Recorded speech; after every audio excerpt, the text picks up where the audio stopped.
मानसः शान्तिं निर्वाण परमा मत्संस्थाम् अधिगच्छति।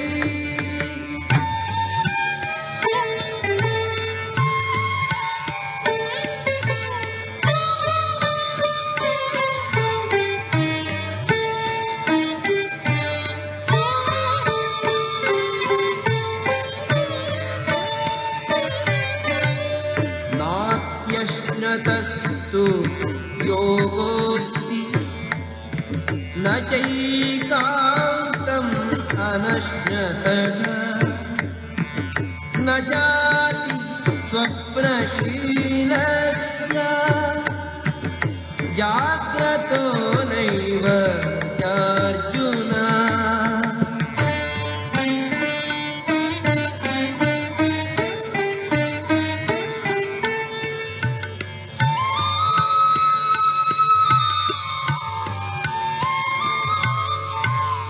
युक्ताहारविहारस्य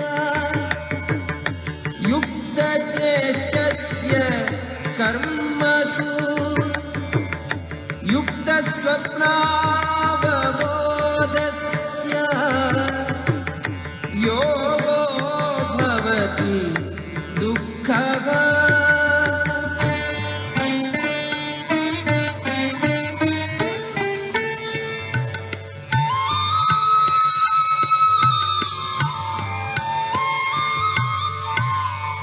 यदा विनियतं चित्तम् आत्मन्येवावतिष्ठते निःस्पृहः सर्वकामेभ्यो युक्त इत्युच्यते तदा।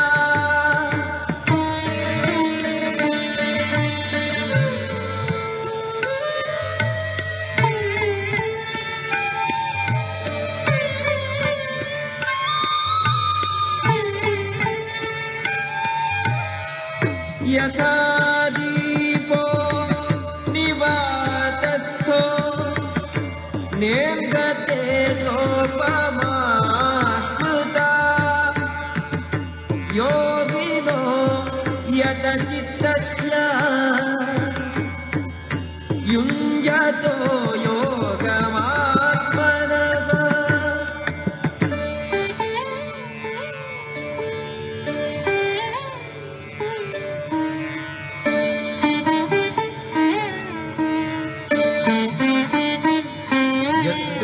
परमते चित्तम् निरुद्धं योगसेवया यत्र चैवात्मनात्मानं पश्यन्नात्मनि तुष्यति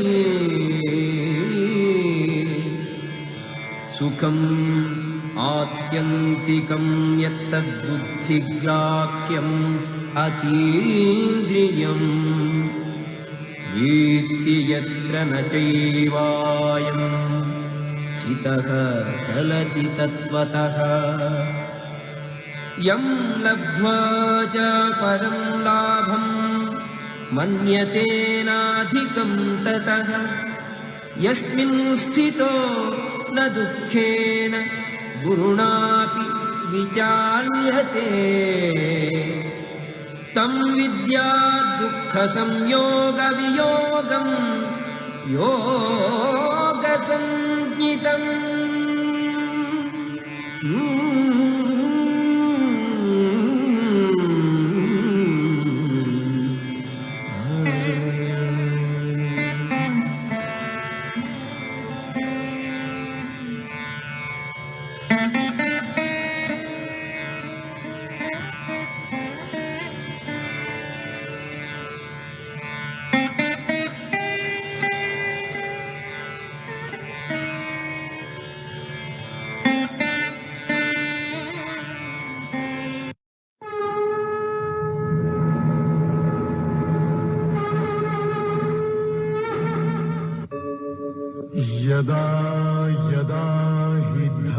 धर्मस्य ग्लानिर्भवति भारत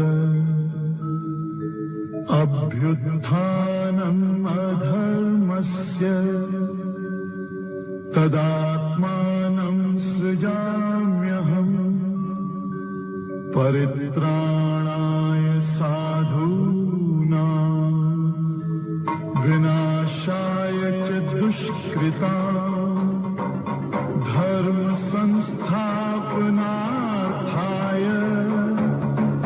संभवामि युगे युगे।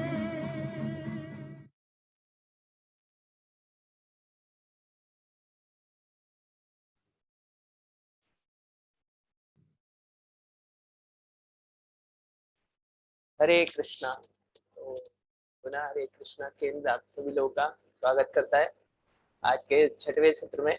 तो जैसा कि प्रभु जी ने कल बताया था कि आज का जो सत्र है उसको अटेंड करने के बाद 1/3 गीता कंप्लीट हो जाएगी। तो यही अपने आप में एक बहुत बड़ी विक्ट्री है, क्योंकि लोग भगवद गीता पढ़ भी नहीं पाते, बट हमारी 1/3 कंप्लीट हो जाएगी आज। तो हम ज़्यादा देर ना करते हुए प्रभु जी से रिक्वेस्ट करते हैं कि प्रभु जी सत्र स्टार्ट करें। हरे कृष्णा।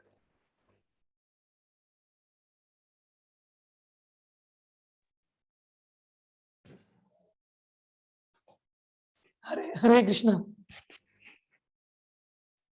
मेरा आवाज आ रहा है कृष्ण को? हाँ प्रभु जी। ओके, तो हम स्टार्ट करेंगे आज का सत्र, अध्याय 6 भगवद गीता, प्रार्थनाओं के साथ। ओम अज्ञानतिमिरन्धस्य ज्ञानाञ्जनशलाकया चक्षुरुन्मिलितं येन तस्मै श्रीगुरवे नमः। नमो विष्णुपादाय कृष्णपृष्ठाय भूतले श्रीमते भक्तिवेदांत स्वामिनिति नामिने। नमस्ते सारस्वती देवे गौरवाणी प्रचारिणे निर्विशेषा शून्यवादी पाश्चात्य देशधारिणे। नमो महावदन्याय कृष्ण प्रेमा प्रदायते कृष्णाय कृष्ण चैतन्य नामने गौरत्विषे नमः। हे कृष्ण करुणा सिंधु दीनबंधो जगत्पते गोपेशा गोपिका कांत राधा कांत नमोस्तुते। तप्त कांचन गौरांगी राधे वृंदावनेश्वरी वृषभानुसुते देवी प्रणमामि हरिप्रिये। वांश्चाकल्पतरुभ्यश्च कृपा सिन्धुभ्येव च पतितानां पावनेभ्यो वैष्णवेभ्यो नमो नमः। श्री कृष्ण चैतन्य प्रभो नित्यानंद श्री अद्वैत गदाधर श्रीवासदि गौर भक्तवृंद। हरे कृष्ण कृष्ण कृष्ण हरे हरे, हरे राम राम राम हरे हरे। हरे कृष्णा।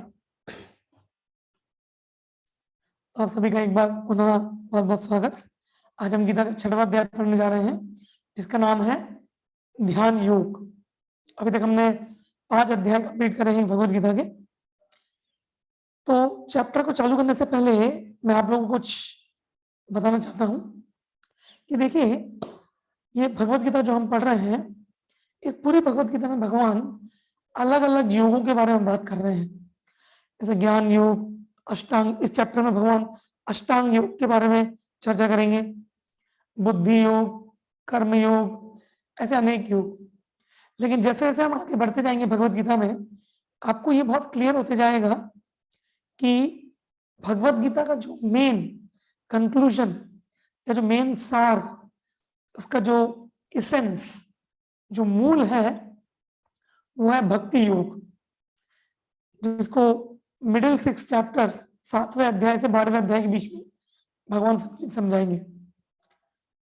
तो हालांकि हम इतना सब डिटेल में डिस्कस कर रहे हैं, काफी फिलोसॉफिकल सैद्धांतिक भी आपको लग रहा होगा, कर्मयोग, ज्ञान योग, लेकिन हमारा जो प्रैक्टिकल एप्लीकेशन है वो बहुत सिंपल है कि हमें ज्यादा ज्ञान और कर्म के चक्कर में नहीं पड़ना है, हमें भक्ति ही करना है। ये सब तो भगवान हमें इसलिए बता रहे हैं ताकि हमें भक्ति योग की महत्वता को समझ में आए, तो आगे चल के आपको ये बहुत क्लियर होगा। तो मेरा एक प्रपोजल है आप सबसे कि मुझे पता लगा कि कृष्ण प्रभु बता रहे थे कि 7:45 पे वो रोज एक कुछ वीडियो चालू करते हैं जिसमें कुछ श्लोक आते हैं गीता के म्यूजिक के साथ, काफी लोग उसको सुनते अच्छा लगता है। लेकिन मेरा एक सजेशन है, क्योंकि भक्ति योग गीता का मेन सार है, तो मेरा निवेदन है अगर आप लोग 8 बजे के 10 मिनट पहले ज्वाइन करेंगे तो हम सब 7:50 से 8 बजे तक पहले एक हरे कृष्ण महामंत्र का एक माला ऑनलाइन हम जूम पर सब लोग साथ में करेंगे, और फिर 8 बजे से हम अपना गीता का सत्र चालू करेंगे। हाँ, ऐसा करके तो मेरा निवेदन है कि आप में से जिसको भी पॉसिबल हो सके, क्योंकि जब हम भगवान के नामों का जप करेंगे वो भी साथ में अभी ऑनलाइन समूह में, तो एक भक्ति योग का वो प्रक्रिया होगा और वो हमारा प्रैक्टिकल एप्लीकेशन है इस गीता को सीखने का। भले हम गीता से और कुछ सीखे ना सीखे, अगर हम भगवान के नामों को जप में रुचि लेना सीख लें तो हमारे गीता पाठ्यक्रम का सक्सेस होगा। तो हमारा निवेदन है आप लोग ट्राई करिए कि 7:50 से ज्वाइन करें, और एक माला हम करेंगे 7:50 से 8 बजे तक हरे कृष्ण महामंत्र का। कृष्ण दत्त में उसको लीड करेंगे। Prabhu, you can lead it. Yes Prabhu. Okay, and 8 o'clock हम अपना सत्र चालू करेंगे, ठीक है। तो आइए आज का हम सत्र चालू करते हैं ध्यान योग। तो कल 5वें सत्र में हमने आपको बताया 5वें अध्याय में कि भगवान ने 3रे अध्याय का ही थोड़ा डिटेल वर्जन दिया। वो 5वां अध्याय था जिसमें निष्काम कर्मयोग की महिमा को भगवान ने और बताया, और कैसे करके एक निष्काम कर्मयोगी मुक्ति प्राप्त करता है उसके विषय में भी उन्होंने बताया। तो कल के सत्र में अगर आपको याद हो तो हमने एक कंसेप्ट बताया था 3 कर्ताओं का concept, the concept of 3 doers. तो कौन कौन से होते हैं वो 3 कर्ता?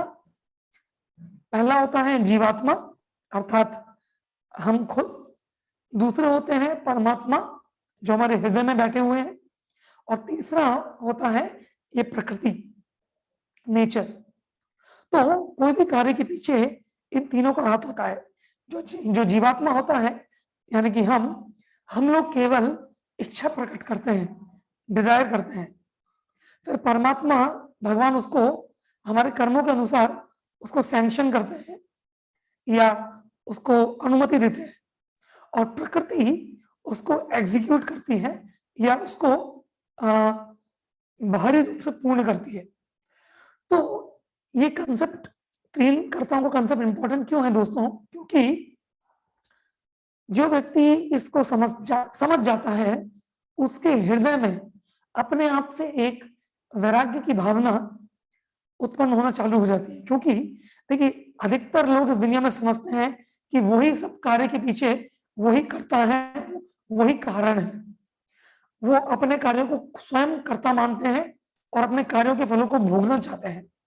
लेकिन जो व्यक्ति इस चीज को समझ जाता है कि भाई मैं करता नहीं हूं, परमात्मा और प्रकृति भी है, तो जब वो भी करता है तो मैं सारे फलों को स्वयं नहीं भोग सकता, तो ऑटोमेटिकली ऐसे व्यक्ति के हृदय में एक वैराग्य की भावना उत्पन्न हो जाती है।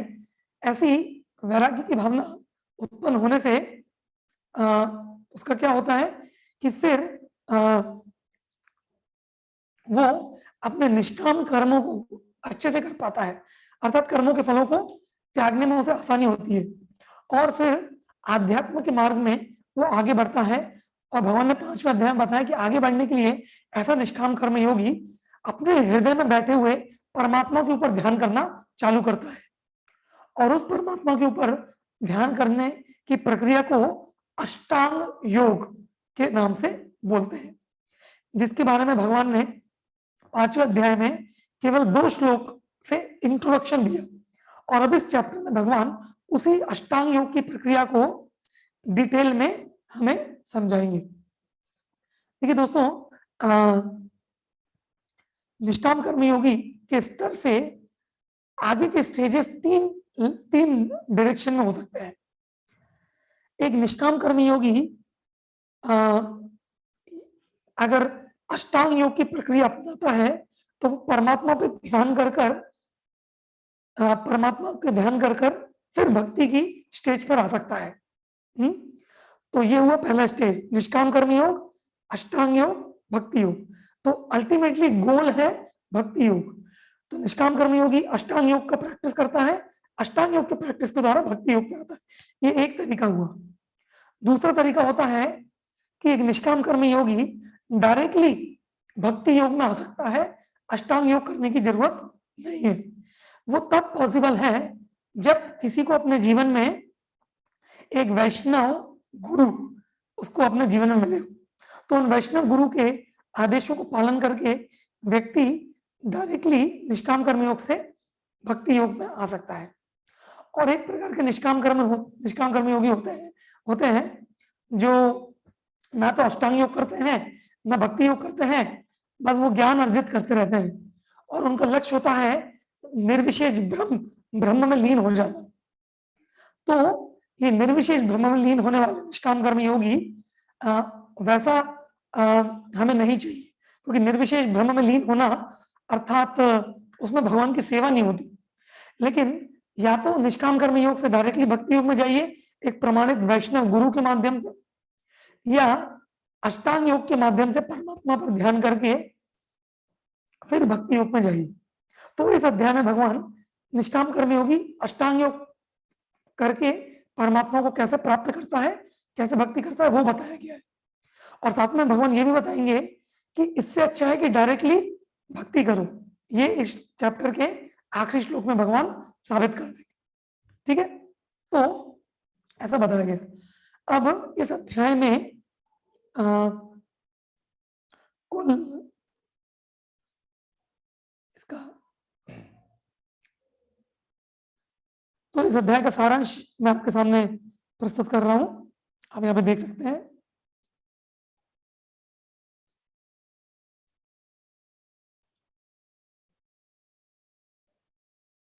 तो इस अध्याय में टोटल 47 श्लोक हैं। इसको 6 खंड में बांटा गया है। सबसे पहला खंड है 1 से 4, विरक्त कर्म से योग में आगे बढ़ना। 5 से 9 है योग रूढ़ और योग रूढ़ चरण, काम छोड़ देना। 10 से 32 के बीच में योग के अभ्यास में आगे के चरण। 33 से 36 में मन के ऊपर भगवान बहुत इंपॉर्टेंट चीज बताते हैं, अशांत मन का नियंत्रण। 37 से 45 के बीच में असफल योगी की मंजिल। और 46 और 47 2 श्लोकों में सर्वोच्च योगी कौन है वो भगवान हमें बताते हैं। तो आइए सबसे पहले खंड में हम चलते हैं, श्लोक क्रमांक 1 से 4 के बीच में। तो देखिए, भले ही कोई व्यक्ति निष्काम कर्म योग से ध्यान योग में आए, अष्टांग योग में आए, या कोई व्यक्ति डायरेक्टली अपने जीवन में ये निर्णय ले कि मेरे को अष्टांग योग प्रैक्टिस करना है, कुछ भी हो, इस चैप्टर के पहले 2 श्लोकों में भगवान ये बता रहे हैं कि कोई भी व्यक्ति इस दुनिया में डायरेक्टली अष्टांग योग प्रैक्टिस नहीं कर सकता। अष्टांग योग प्रैक्टिस करने के लिए वो आवश्यक है कि पहले वो निष्काम कर्म योग करे। इसलिए स्टार्टिंग के 2 श्लोकों में भगवान निष्काम कर्म योग की महिमा बताते हैं, क्योंकि बिना उसके कोई भी अष्टांग योग प्रैक्टिस नहीं कर सकता। क्योंकि देखिए, अष्टांग योग करने के लिए ना सब कुछ काम धंधा बंद करके जंगल जाके बैठना है, ऐसा भगवान बताने वाले आगे।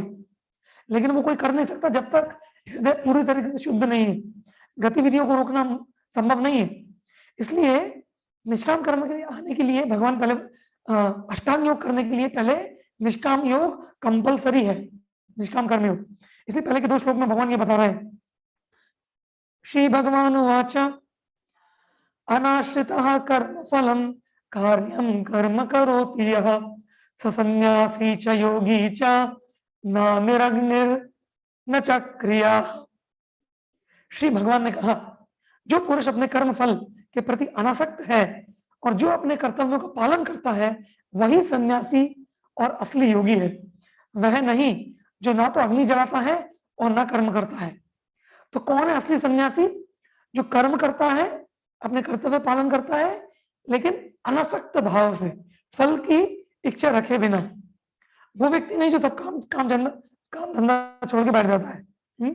एक और श्लोक भगवान बोलते हैं 6.2 में भी, हे पांडुपुत्र, जिसे संन्यास कहते हैं उसे ही तुम योग अर्थात पर ब्रह्म से युक्त होना जानो, क्योंकि इंद्रिय तृप्ति के लिए इच्छा को त्यागे बिना कोई कभी भी योगी नहीं हो सकता।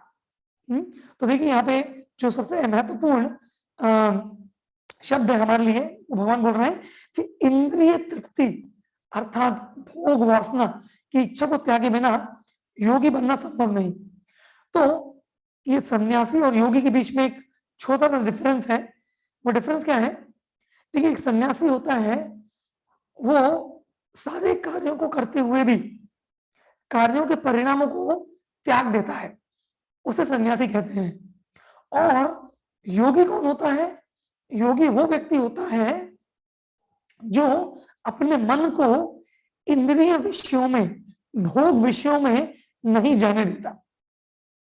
तो जो व्यक्ति अपने मन के ऊपर काबू कर लेता है, उसे इंद्रिय विषयों की तरफ, भोग वासनाओं की तरफ नहीं भटकने देता अपने मन को, उसे योगी कहते हैं। तो ये योग की स्थिति जो है, ये हमें प्राप्त करनी है, और सन्यास उसके लिए मदद करता है। तो सन्यास अर्थात ये नहीं ऐसे वाले कपड़े पहन लेना, ऐसा मुंडन कर लेना, नहीं। सन्यास अर्थात अपने कर्मों के फलों को त्यागने की प्रैक्टिस, इसको बोलते हैं सन्यास। और वो प्रैक्टिस करने से हमारा लक्ष्य क्या है? एक योगी बनना। योगी अर्थात जिसका मन उसके नियंत्रण में है, वो इंद्रिय विषयों की तरफ नहीं भागता। अब क्लियर हुआ सन्यास और योग के अंदर डिफरेंस? तो ऐसा भगवान 2 श्लोकों में पहले बताए कि निष्काम कर्म की महिमा। क्यों? क्योंकि बिना निष्काम कर्म योग करे बिना अष्टांग योग में जाना संभव नहीं है। फिर भगवान अगले 2 श्लोकों में 3 और 4 श्लोकों में अष्टांग योग के 2 लेवल्स बताते हैं। इन 2 लेवल के नाम क्या है? पहले लेवल को योग रुरुक्ष बोलते हैं, और दूसरे लेवल को योग रूढ़ बोलते हैं। तो योग रुरुक्ष क्या है? योग रुरुक्ष अर्थात अष्टांग योग की इनिशियल प्रैक्टिस, मतलब शुरुआत की प्रैक्टिस को योग रुरुक्ष बोलते हैं, और अष्टांग योग की एडवांस्ड प्रैक्टिस, आगे की प्रैक्टिस को योग रूढ़ बोलते हैं। तो देखिए, अष्टांग योग जो होता है, जैसे अष्ट अंग, तो उसमें 8 अंग होते हैं। कौन कौन से? तो यम, नियम, आसन, प्राणायाम, प्रत्याहार, धारणा, ध्यान और समाधि, ये 8 स्टेज को अष्टांग योग बोलते हैं। तो जो योग रुरुक्ष स्टेज होती है, उसमें अष्टांग योग के पहले 5 अंगों को प्रैक्टिस किया जाता है, जिसमें यम, नियम, आसन, प्राणायाम और प्रत्याहार आते हैं।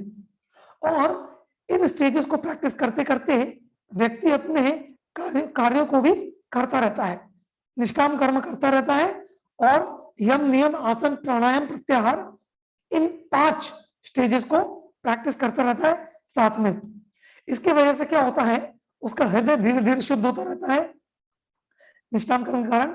फिर जब वो निष्काम कर्म बहुत समय के लिए कर लेता है, हृदय उसका शुद्ध हो जाता है, फिर वो योग रूढ़ की स्थिति पे आता है, और योग रूढ़ की स्थिति में वो वास्तविक अष्टांग योग चालू करता है, जो धारणा से चालू होती है, धीरे धीरे ध्यान में बढ़ती है, और अंततोगत्वा समाधि के स्तर तक जाती है। तो श्लोक क्रमांक 3 और 4 में भगवान ने 2 स्टेजेस बताई, योग रुरुक्ष और योग रूढ़। फिर श्लोक क्रमांक 5 से श्लोक क्रमांक 9 तक भगवान ये बताते हैं कि योग रुरुक्ष मतलब शुरुआती स्टेज से योग रूढ़ एडवांस स्टेज में जाने के लिए जो सबसे इंपॉर्टेंट क्राइटेरिया है वो है मन के ऊपर नियंत्रण। जिसका मन उसके काबू में हो गया है, वही व्यक्ति योग रूढ़ की स्थिति प्रैक्टिस कर सकता है, अर्थात जंगल में जाके अष्टांग योग, धारणा, ध्यान और समाधि कर सकता है। तो उसके लिए मन, इसलिए 5वें और 6वें श्लोक में भगवान बहुत ही महत्वपूर्ण चीज बोलते हैं मन के बारे में, कि व्यक्ति को अपने मन से अपने आप को ऊपर उठाना चाहिए, ना कि नीचे गिराना चाहिए। तो महत्वपूर्ण श्लोक है, इसको हम दोहराएंगे। उद्धरे उद्धरे आत्मनात्मानं न आत्मानमवसादयेत् आत्मेव आत्मन बंधुर आत्मेव रिपुरात्मनः। कोई ये ट्रांसलेशन पढ़ना चाहेगा इसका, श्लोक का, जो नीचे लिखा है हिंदी में? प्लीज पढ़िए कोई।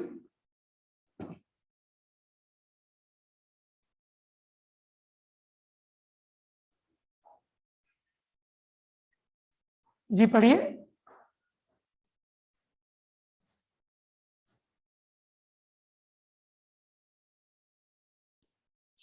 मनुष्य को चाहिए कि अपने मन की सहायता से अपना उद्धार करे और अपने को नीचे न गिरने दे।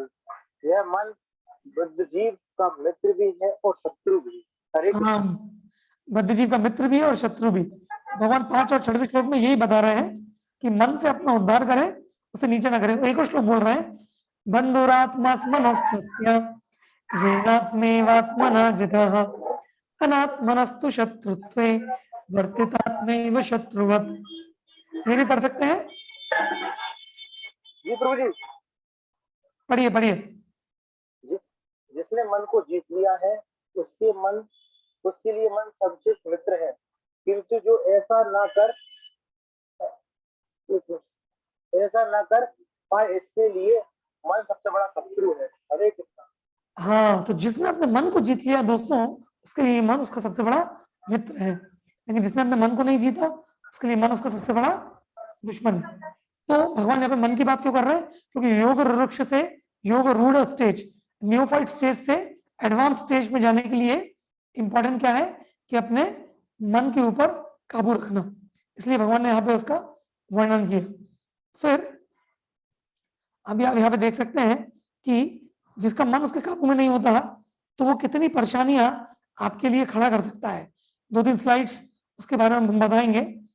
आप देख सकते हैं यहाँ पे, अगर किसी व्यक्ति का मन कंट्रोल में नहीं है तो देखिए अनकंट्रोल माइंड आपके लिए क्या करेगा। देखिए uncontrol mind what it can do to you. Uncontrol mind आपके लिए क्या क्या कर सकता है आपके जीवन में। अगर आप मन कंट्रोल नहीं है तो आपको डिप्रेशन, स्ट्रेस, हाइपरटेंशन, आपके लैक ऑफ कॉन्फिडेंस, आत्मविश्वास की कमी, लॉस ऑफ ट्रस्ट, पागलपन, इवन अगर मन कंट्रोल नहीं है तो बहुत सारी बीमारियां मन शरीर में पैदा कर सकता है। और मन के अनियंत्रित मन के कारण व्यक्ति कई प्रकार के गलत कार्यों में लग जाता है। जैसे यहाँ पे बताया, मादक द्रव्यों का सेवन करना और लड़ाई झगड़े करना, बुरी आदतें अपनाना। हाँ, कई बच्चे तो अनकंट्रोल्ड मन होने की वजह से सुसाइड कर लेते हैं, हाँ, या ड्रग्स लेना चालू कर देते हैं। तो ऐसे कई प्रकार के गलत कार्यों में लग जाते हैं। और ये सब किसकी वजह से होता है? हमारा जब मन हमारे नियंत्रण में नहीं होता। इसलिए यहाँ पे एक मैकेनिज्म ऑफ माइंड अर्थात मन का फंक्शन बताया गया है। देखिए हमारा जो मन है वो सभी इंद्रियों का केंद्र होता है। जितनी भी इंद्रियां हैं, आंख, नाक, हमारा जीवा, कान, चमड़ी, ये जो ज्ञान इंद्रियां हैं, इन सब का केंद्र है मन। तो ये ज्ञान इंद्रियां इस संसार से जो भी ज्ञान लेती हैं सब मन को भेजती हैं, और मन में ये सब चीजें जाके इकट्ठी हो जाती हैं। जो भी हम देखते हैं, जो भी हम सुनते हैं, जो भी हम सुनते हैं, जो भी हम नॉलेज गेन करते हैं, सब मन में जाके फिर ये जो मन होता है, ये मन बुद्धि, जो इंटेलिजेंस है, बुद्धि, वो डिसीजन मेकर है। अर्थात मन बोलता है मैं ये करना चाहता हूं, लेकिन अगर बुद्धि मन से कमजोर हुई तो बुद्धि मन के वश में आ जाती है और व्यक्ति गलत कार्य में लग जाता है। लेकिन अगर बुद्धि मजबूत हुई तो बुद्धि मन को उसकी इच्छाओं को पूरी नहीं करने देगी और व्यक्ति को गलत रास्ते में नहीं जाने देगी। इसलिए अगर मन को नियंत्रण करना है दोस्तों, तो हमें अपनी बुद्धि को स्ट्रांग बनाना पड़ेगा। और बुद्धि स्ट्रांग बनती है ज्ञान के माध्यम से, आध्यात्मिक ज्ञान के माध्यम से। इसलिए हम ये भगवत गीता के सत्र सुन रहे हैं, जिसको सुनने से हमारा ज्ञान बढ़ेगा तो हम मन के ऊपर नियंत्रण रख पाएंगे। जैसे एक उदाहरण दिया है यहाँ पे चैरिट ऑफ द बॉडी का। जैसे एक रथ होता है तो रथ में घोड़े होते हैं, लगाम होती है, एक ड्राइवर होता है और पैसेंजर होता है। तो जो घोड़े हैं ये इंद्रियों के समान है, जो लगाम है वो मन है, और जो ड्राइवर है वो बुद्धि है। तो अगर ड्राइवर स्ट्रांग हुआ तो वो लगाम को अच्छे से पकड़ेगा तो घोड़े कंट्रोल में रहेंगे। उसी प्रकार से बुद्धि स्ट्रांग हुई तो मन को काबू में रखेगी, इंद्रियां भी काबू में रहेंगी और आध्यात्मिक प्रगति हो पाएगी। नहीं तो अगर बुद्धि वीक है, ज्ञान नहीं है, तो मन हावी हो जाएगा, फिर मन कंट्रोल में नहीं है, लगाम कंट्रोल में नहीं है, तो घोड़े सब जगह इधर उधर भागेंगे, इंद्रियां दुनिया में भागेंगी, आध्यात्मिक प्रगति नहीं हो पाएगी। ऐसा यहाँ पे बताया गया है। तो दोस्तों इसलिए मन के बारे में जो अभी आपने ज्ञान सुना बहुत इंपॉर्टेंट है। अगर छोटे स्तर से उच्च स्तर पर जाना है आध्यात्मिक जीवन में तो मन को कंट्रोल करना अति अति अति आवश्यक चीज है। ऐसा भगवान बता रहे हैं। तो फिर अभी ये 5वें 6वें श्लोक में बताया, फिर 7वें से 9वें श्लोक के बीच में भगवान उस व्यक्ति के सिम्टम्स बताते हैं जो व्यक्ति एडवांस्ड अर्थात उच्चतर स्टेज पर पहुंच चुका है योग की। तो ऐसा व्यक्ति के क्या लक्षण हैं वो भगवान बताते हैं 7वें से 9वें श्लोक के बीच में, कि जो व्यक्ति योग रूढ़ स्टेज पर पहुंच जाता है उसकी क्या सिम्टम है। मैं आपको श्लोक दिखाना चाहता हूँ वाला, उसको हम रिसाइड भी करेंगे, बहुत ही महत्वपूर्ण श्लोक है वो। हाँ ये रहा, इसको हम शेयर करेंगे स्क्रीन पे।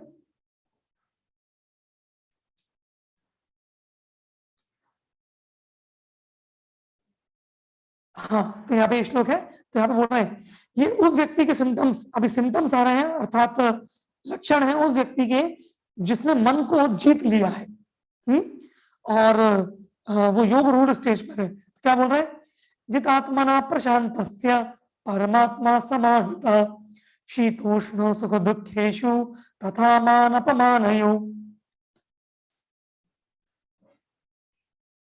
तो ये इंग्लिश में है ट्रांसलेशन, लेकिन मैं हिंदी में पढ़ूंगा, हिंदी में आपको उसको समझाऊंगा। For one who has conquered the mind the super soul is already reached. जिसने अपने मन को जीत लिया है वो परमात्मा को पहले से ही प्राप्त कर चुका है। To such a man happiness and distress, heat and cold, honour and dishonour are all the same. ऐसे व्यक्ति के लिए सुख दुख, शीत उष्ण, मान अपमान सभी बराबर होता है, ऐसा बता रहे हैं। फिर आगे बोल रहे हैं तो इस प्रकार से 5वें से 7वें से 9वें श्लोक के बीच में भगवान अलग अलग लक्षण बता रहे हैं। जिस व्यक्ति ने मन को जीत लिया है वो डिस्टर्ब नहीं होता, इक्विपॉइज अर्थात समबुद्धि रहता है।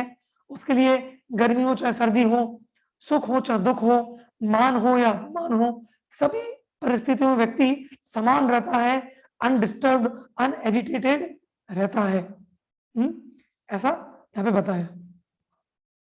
फिर अभी इतना बताने के बाद अब भगवान हमें 10वें श्लोक से 32वें श्लोक तक, ये दूसरा सेक्शन में, ये योग रूढ़ स्टेज पर जो व्यक्ति है, एडवांस स्टेज पर जो व्यक्ति है, ये किस प्रकार से योग की प्रैक्टिस करता है वो बता रहे हैं। देखिए कंफ्यूज मत हुई है, 7वें श्लोक से 9वें श्लोक के बीच में भगवान ने लक्षण बताए, लक्षण योग रूढ़ व्यक्ति के। अब 10वें से 32वें श्लोक में ये प्रैक्टिस कैसे करता है वो बता रहे हैं। तो 10वें श्लोक से 17वें श्लोक के बीच में वो प्रैक्टिस कैसे करता है तो उसमें बताते हैं भगवान अलग अलग चीजें बताते हैं। मैं आपको स्लाइड दिखाता हूं यहाँ पे। तो practice of stage, practising stage of Ashtanga yoga. देखिए ध्यान रखिए, ये प्रैक्टिस कौन सी प्रैक्टिस है, योग रूढ़ अवस्था में प्रैक्टिस है, योग रुक्ष में नहीं। योग रुक्ष अवस्था में तो व्यक्ति निष्काम कर्म करता रहता है और अष्टांग योग की पहली 5 प्रक्रियाओं को करता है। फिर अष्टांग योग से शुद्ध होने के बाद वो सभी चीजों को त्याग कर, सभी गतिविधियों को त्याग कर जंगल चले जाता है और जंगल जाकर एकांत स्थान में बैठता है, अपने मन को कंट्रोल करके। उसे योग रूढ़ की अवस्था कहते हैं। तो यहाँ पे उस अवस्था की बात करी जा रही है कि जब व्यक्ति जंगल जाके तपस्या करता है तो क्या स्टेज होते हैं। तो पहले यहाँ पे बता रहे हैं कि भगवान अलग अलग चीज बता रहे हैं कि जो योग रूढ़ में प्रैक्टिस करता है वो एकांत स्थान पे रहता है। आजकल क्या हो रहा है ना, बहुत से लोग शहरों में योगा क्लब खोल लेते हैं और योगा क्लब खोल के योग प्रैक्टिस करते हैं, और कभी कभी वो लोग उसको हेल्थ के लिए करते हैं, वो ठीक है, लोग प्राणायाम करते हैं, कुछ आसन लगाते हैं, ठीक है, बुरी बात नहीं है, लेकिन केवल प्राणायाम आसन लगा के अच्छा स्वास्थ्य रखना ये योग का लक्ष्य नहीं है। योग का वास्तविक लक्ष्य तो भगवान की प्राप्ति है। तो सबसे पहला क्वालिफिकेशन भगवान बता रहे हैं योग करने के लिए कि आपको जंगल जाना पड़ेगा अगर अष्टांग योग करना है तो। और लोग आजकल सिटी में योगा क्लब्स खोलते हैं, बड़ी फीस लेते हैं, योगा सिखाते हैं, लेकिन ऐसे योगा नहीं होता और अच्छा तंदुरुस्त बन के अच्छे से इंद्रिय तृप्ति करते हैं, नहीं। भगवान बोल रहे हैं पहले जंगल जाओ, फिर क्या करना है, तो ये सबसे पहला सिम्टम बताया। फिर आगे क्या बता रहे भगवान, फिर बता रहे जंगल में जाके कैसे बैठना है। तो 11वें-12वें श्लोक में बताते हैं एकदम सीधी पीठ करके बैठना है। और जो डियर होता है, डियर को क्या बोलते हैं, अपने हिरण की खाल पे सीधा बैठना है। और कैसे मेडिटेट करना है कि अपने आंखों से अपने नाक की टिप अर्थात नोक को देखना है। अपने आंखों से अपने नाक की नोक को देखता है योगी, और ऐसे करके उस पर ध्यान लगाने की कोशिश करता है, ऐसे करके। और एक और भगवान बता रहे हैं कि ये अष्टांग योग प्रैक्टिस करने के लिए ब्रह्मचार्य व्रत का पालन करना अनिवार्य है। कोई भी व्यक्ति गृहस्थ जीवन में रहकर ये अष्टांग योग प्रैक्टिस नहीं कर सकता। उसके लिए ब्रह्मचार्य जीवन अर्थात मैथुन जीवन को पूर्ण रूप में त्यागना अनिवार्य है अगर ये अष्टांग योग करना है तो इस प्रकार से भगवान 11वें 12वें 13वें 14 ऐसे 17वें श्लोक तक अलग अलग चीज बता रहे हैं। और फिर 16 और 17वें श्लोक में भगवान दो श्लोक बहुत महत्वपूर्ण बोलते हैं जो हमारे लिए भी इंपॉर्टेंट है, इवन भक्ति जो भक्ति करता है उसके लिए भी इंपॉर्टेंट है। तो 16वें-17वें श्लोक में 16वें श्लोक में भगवान बताते हैं कि योगी जो होता है वो अपने जीवन को बड़ा नियंत्रित रखता है। एक योगी होता है वो ना तो ज्यादा खाता है ना बहुत कम खाता है, वो ना तो बहुत ज्यादा सोता है ना बहुत कम सोता है, रेगुलेटेड, एकदम नियमित। हाँ, और फिर एक श्लोक भगवान बोलते हैं युक्ताहार विहारस्य युक्त चेष्टस्य कर्मसु युक्त स्वप्नावबोधस्य योगो भवति दुःखः। कि जो व्यक्ति अपने जीवन को नियंत्रित रूप से जीता है, रेगुलेशन में जीता है, कुछ अति नहीं करता, खाने में अति, सोने में अति वो नहीं करता, ऐसा व्यक्ति सभी दुखों से मुक्त हो जाता है। योगो भवति दुःखः। तो योग की स्थिति प्राप्त करके व्यक्ति सभी दुखों से मुक्त हो। तो एक योगी जो है उसे ये सब प्रैक्टिस करने होते हैं। खास करके अष्टांग योगी को तो जंगल में जाना होता है, एकांत में सीधे बैठना है और नासिका पे ध्यान करना है, ब्रह्मचार्य व्रत पालन करना है, डरना नहीं है। ये सब भगवान अलग अलग रेगुलेशन उसको बता रहे हैं। फिर ऐसा प्रैक्टिस, ये इनिशियल प्रैक्टिस है योग रूढ़ व्यक्ति की। फिर ऐसा प्रैक्टिस लंबे समय तक करने के बाद फिर व्यक्ति योग रूढ़ अवस्था में एकदम फिक्स हो जाता है, अर्थात एकदम परफेक्शनल स्टेज पर आ जाता है। तो जब वो परफेक्शनल स्टेज पर आता है तब क्या होता है, तो 18वें और 19वें श्लोक में बता रहे हैं भगवान कि उसकी स्थिति एक बिना हिलते हुए दीपक के समान हो जाती है। तो जैसे आप इस फोटो में देख रहे हैं एक दीपक है, तो जैसे कभी कभी आप एक दिया जलाई है, अगर आप उसको एक खुली जगह पर रख देंगे तो हवा से वो दिया बहुत हिलेगा, है कि नहीं। लेकिन अगर उस दिए को आप एक ऐसा जगह पर रखेंगे जहाँ पे बिल्कुल भी हवा नहीं चल रही, तो वो दिया एकदम स्थिर रहेगा, बिल्कुल भी हिलेगा नहीं। तो उसी प्रकार से एक व्यक्ति जो अष्टांग योग में, योग रूढ़ अवस्था में एकदम एडवांस हो जाता है, ऐसा जंगल जाके सीधा बैठकर नाक की टिप को देखकर और ब्रह्मचार्य व्रत पालन कर, तो उसका चेतना, उसका मन ऐसा दिए के समान स्थिर हो जाता है जैसे कोई दिया बिना हवा वाली जगह पे रखा हो। और फिर ऐसा प्रैक्टिस जब वो करता रहता है तो धीरे धीरे कर करके वो धारणा से ध्यान की अवस्था पे आता है, और ध्यान की अवस्था से फिर वो धीरे धीरे समाधि की अवस्था प्राप्त करता है। और जब वो समाधि की अवस्था प्राप्त करता है तो भगवान बताते हैं कि उसको कैसा महसूस होता है। तो समाधि की अवस्था को भगवान यहाँ पे कुछ श्लोकों में, श्लोक क्रमांक 20 से लेकर श्लोक क्रमांक 23 के बीच में समाधि, अष्टांग योग की समाधि के बारे में बता रहे हैं, जिसके बारे में हम यहाँ पे स्लाइड शेयर करेंगे। ये बहुत इंपॉर्टेंट श्लोक है भगवत गीता के। समाधि की स्टेज में क्या होता है व्यक्ति के साथ, तो ये बता रहे हैं, यत्रो परमते चित्तम निरुद्धम योग सेवया यत्र चैवात्मनात्मानं पश्येनात्मनि तुष्यति सुखमात्यन्तिकं यत्तत् बुद्धिग्राह्यं मतेन्द्रियं वित्तिं यत्र चैवायं स्थितिं चलति तत्त्वतः यं लब्ध्वा च परं लाभं मन्यतेनाधिकं ततः यस्मिन् स्थितो न दुःखेन गुरुणापि विचाल्यते तं विद्या दुःख संयोगम वियोगम योग संयुदम।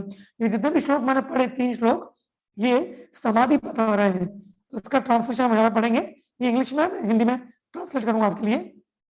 इन the stage of perfection called trance, अर्थात समाधि की स्थिति में one's mind is completely restrained from material mental activities by the practice of yoga। समाधि की स्थिति में व्यक्ति का मन पूर्ण रूपेण किसी भी प्रकार के शारीरिक नहीं, मानसिक गतिविधियों से भी मुक्त हो जाता है।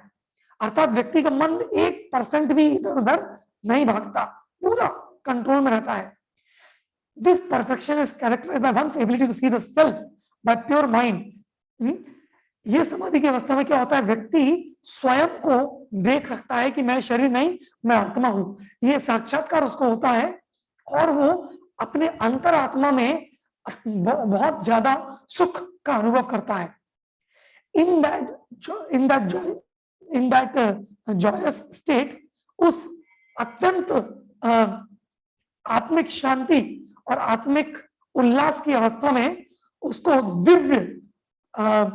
दिव्य आनंद की अनुभूति होती है, जो उसके दिव्य इंद्रियों के द्वारा होती है।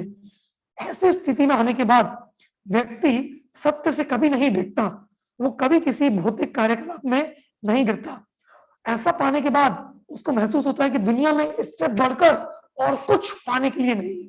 समाधि की अवस्था में आने के बाद उसे दुनिया के जो लोग इंद्रिय तृप्ति के पीछे भागते हैं, भौतिक सुख के पीछे भागते हैं, उसे एकदम तुच्छ लगने लगता है, क्योंकि वो इतना उच्च स्तर का आनंद अपने अंदर अनुभव करता है समाधि की स्थिति में। Being situated in such a position, one is never shaken, even in the midst of great, बहुत महाभयंकर संकट आने पे भी समाधि में स्थित व्यक्ति कभी भी घबराता नहीं है। तो वो वास्तव में मुक्त आत्मा हो जाता है और परम सिद्धि प्राप्त करता है। तो उस प्रकार से भगवान ने 20 श्लोक से लेकर 23वें श्लोक तक समाधि की क्या स्टेज है जो अष्टांग योग से आती है, या केवल अष्टांग योग से नहीं, किसी भी योग की प्रक्रिया, भले वो निष्काम कर्म हो, अष्टांग योग हो, चाहे भक्ति योग हो, समाधि की स्टेज क्या होती है वो भगवान ने बताया। और इस स्टेज को प्राप्त करने के लिए जब व्यक्ति योग करता है तो उसके लिए वो क्या क्या मेथड्स अर्थात क्या क्या प्रक्रियाएं अपनाता है, उसके बारे में भगवान 24वें और 25वें श्लोक में हमें बताते हैं कि उसकी स्थिति कैसी होती है। तो भगवान बोलते हैं कि अगर आपको ये स्थिति प्राप्त करनी है तो व्यक्ति को बहुत ही दृढ़ श्रद्धा के साथ अपने आप को योग के अभ्यास में लगाना चाहिए और उसे योग के पथ से विफल नहीं होना चाहिए, क्योंकि देखिए मन को काबू करना इतना आसान नहीं। तो अधिकतर लोग जो आध्यात्मिक गतिविधियों के प्रयास करते हैं वो विफल किस लिए हो जाते हैं, क्योंकि उनका दृढ़ संकल्प डगमगा जाता है, उनका विश्वास डगमगा जाता है, वो पथ से विफल हो जाते हैं, डिविएट हो जाते हैं। तो भगवान बता रहे हैं one should abandon without exception all material desires. हमें अपने हृदय से ऐसा प्रयास करना चाहिए कि अपने हृदय से हम सारी भौतिक कामनाओं को दूर करें। जितना ज्यादा हम भौतिक कामनाओं को दूर करेंगे, योग में हम उतना आगे बढ़ पाएंगे, भले वो अष्टांग योग हो, निष्काम कर्म योग हो, चाहे भक्ति योग हो। भौतिक इच्छाएं और योग ये एक साथ नहीं चल सकते। आध्यात्मिक प्रगति, श्रील प्रभुपाद जी हमारे एक परपट में लिखते हैं कि sense gratification and Krishna consciousness go ill together. Ill together means वो एक साथ नहीं चलते। आध्यात्मिक प्रगति और इंद्रिय तृप्ति एक साथ नहीं हो सकते। आप ये नहीं बोल सकते कि मैं बस इस दुनिया में बहुत मजा करूंगा, भोग विलास करूंगा, बहुत मौज करूंगा और साथ में आध्यात्मिक प्रगति भी करना चाहता हूँ। नहीं, ऐसा नहीं हो सकता।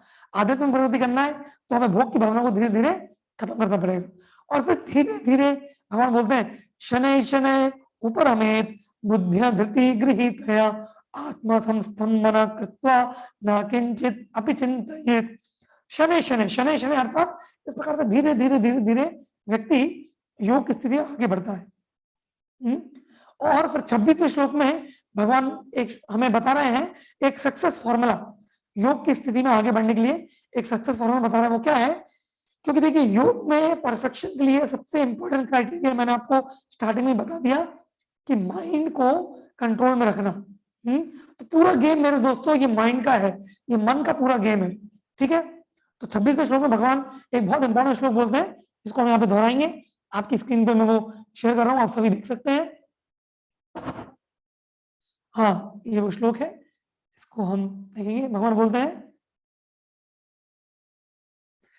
यतो यतो निश्चलति मनश्चंचलमस्थिरं ततस्ततो नियम्येतत् आत्मन्येव वशं नयेत्। अभी क्या बोल रहे भगवान? बोल रहे हैं from wherever the mind wanders due to flickering and unsteady nature, one must certainly withdraw it and bring it back under control of the self। अर्थात कि wherever, जिधर भी और जहां भी आपका मन भटके, एक योगी को चाहिए कि उस मन को वहां से खींचकर अपने काबू में वापस लाना। तो मन भागेगा, फिर से उसको वापस लाइए, फिर से मन भागेगा, फिर से उसको वापस लाइए। इस प्रैक्टिस को जितना ज्यादा हम करेंगे उतना ज्यादा मन हमारे कंट्रोल में आएगा।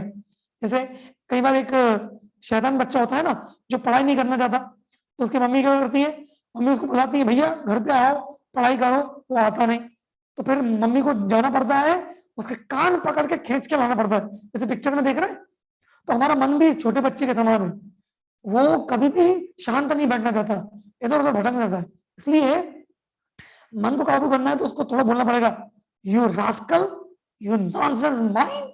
मतलब अगर हिंदी में बोल दो, बदमाश मन, तो एक जगह बैठते नहीं, चल अभी तेरे को भगवान का नाम जप करना है, माला करना है, हरे कृष्ण कृष्ण कृष्ण हरे हरे, हरे राम राम राम हरे हरे। हमारे एक आचार्य हैं भक्ति सिद्धांत सरस्वती ठाकुर, प्रभुपाद जी के गुरु, वो बोलते थे कि भाई मन को अगर तुम्हें काबू करना है ना, तो मन को रोज सुबह तुम जूतों से पीटो और शाम को झाड़ू से पीटो। मन को जूतों से पीटो कब? जूते से पीटो कब? सुबह, और शाम को झाड़ू से पीटो। अर्थात कहने का तात्पर्य क्या है कि ये मन को सुबह और शाम दोनों टाइम भगवान नाम में लगाकर और भागवत के श्रवण में लगाकर इसको नियंत्रण में रखो, नहीं तो ये मन आपके जीवन में ऐसे टेंशन पैदा करेगा कि आप कुछ कर नहीं पाएंगे। तो ये भगवान ने 26वें श्लोक में हमें बताया। अब अगला सेक्शन चालू होता है, उसमें अर्जुन जब ये अष्टांग योग के बारे में सुनते हैं ना, कि भाई ऐसे जंगल जाना पड़ता है, ऐसे ना सीधा बैठना पड़ता है, और नाक के टिप के ऊपर ध्यान करना पड़ता है, और ब्रह्मचर्य व्रत पालन करना है, मन को कंट्रोल करना है, तो अर्जुन टेंशन में आ जाता है। बोलता है कि भगवान एक मिनट, बोलता भगवान क्या बोल रहे हैं आप? अरे ये मन तो इतना डिफिकल्ट है काबू करने के लिए, और आपने जो अष्टांग योग का प्रोसेस अभी तक जो बताया भगवान, ये इम्प्रैक्टिकल है, ये संभव नहीं है कोई के लिए। कौन कर सकता है ऐसा? सबको छोड़ के जंगल जाओ, ऐसे बैठ जाओ, ऐसा कौन करेगा?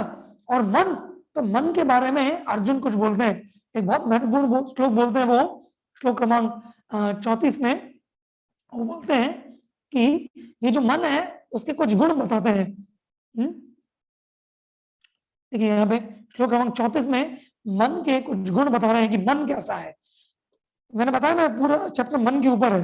हाँ, बता रहे हैं, यहाँ पे बोल रहे हैं चंचलम ही मन कृष्ण भ्रमाति बलवद् तस्याहम निग्रहम मन्ये वायुरिवासु दुष्करम। तो भगवान यहाँ पे क्या बोल रहा है अर्जुन कि कृष्ण ये जो मन है वो कैसा है, पहला वो चंचल है, अरे एक जगह बैठता ही नहीं, चंचल इधर उधर भागता है। दूसरा प्रमाती, प्रमाती अर्थात बहुत पागल है, पागल, प्रमाद पागल मन, बलवत बहुत शक्तिशाली है, हाँ, और दृढ़म बिल्कुल काबू में नहीं आएगा, ऑब्स्टिनेट।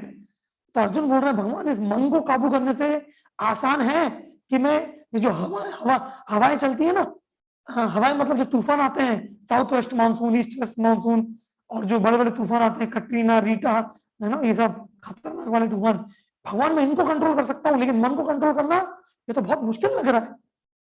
हाँ, तो पहली बात तो देखो दोस्तों, अर्जुन ने 5000 साल पहले भगवान की गीता बोल रहे हैं द्रौपद युग में, तो द्रौपद युग में अर्जुन इस अष्टांग योग की प्रक्रिया बोल रहा है कि भगवान ये इम्प्रैक्टिकल है, ये संभव नहीं है। तो अभी आप ही बताइए, जब अर्जुन को 5000 साल पहले, अर्जुन तो हमसे कितना उन्नत था, कितना ज्ञानवान था, कितना शक्तिशाली था, 5000 साल पहले अर्जुन को ये अष्टांग योग इम्प्रैक्टिकल लगा, तो क्या कलयुग में ये अष्टांग योग के थ्रू कोई भगवान को प्राप्त करना संभव है किसी के लिए?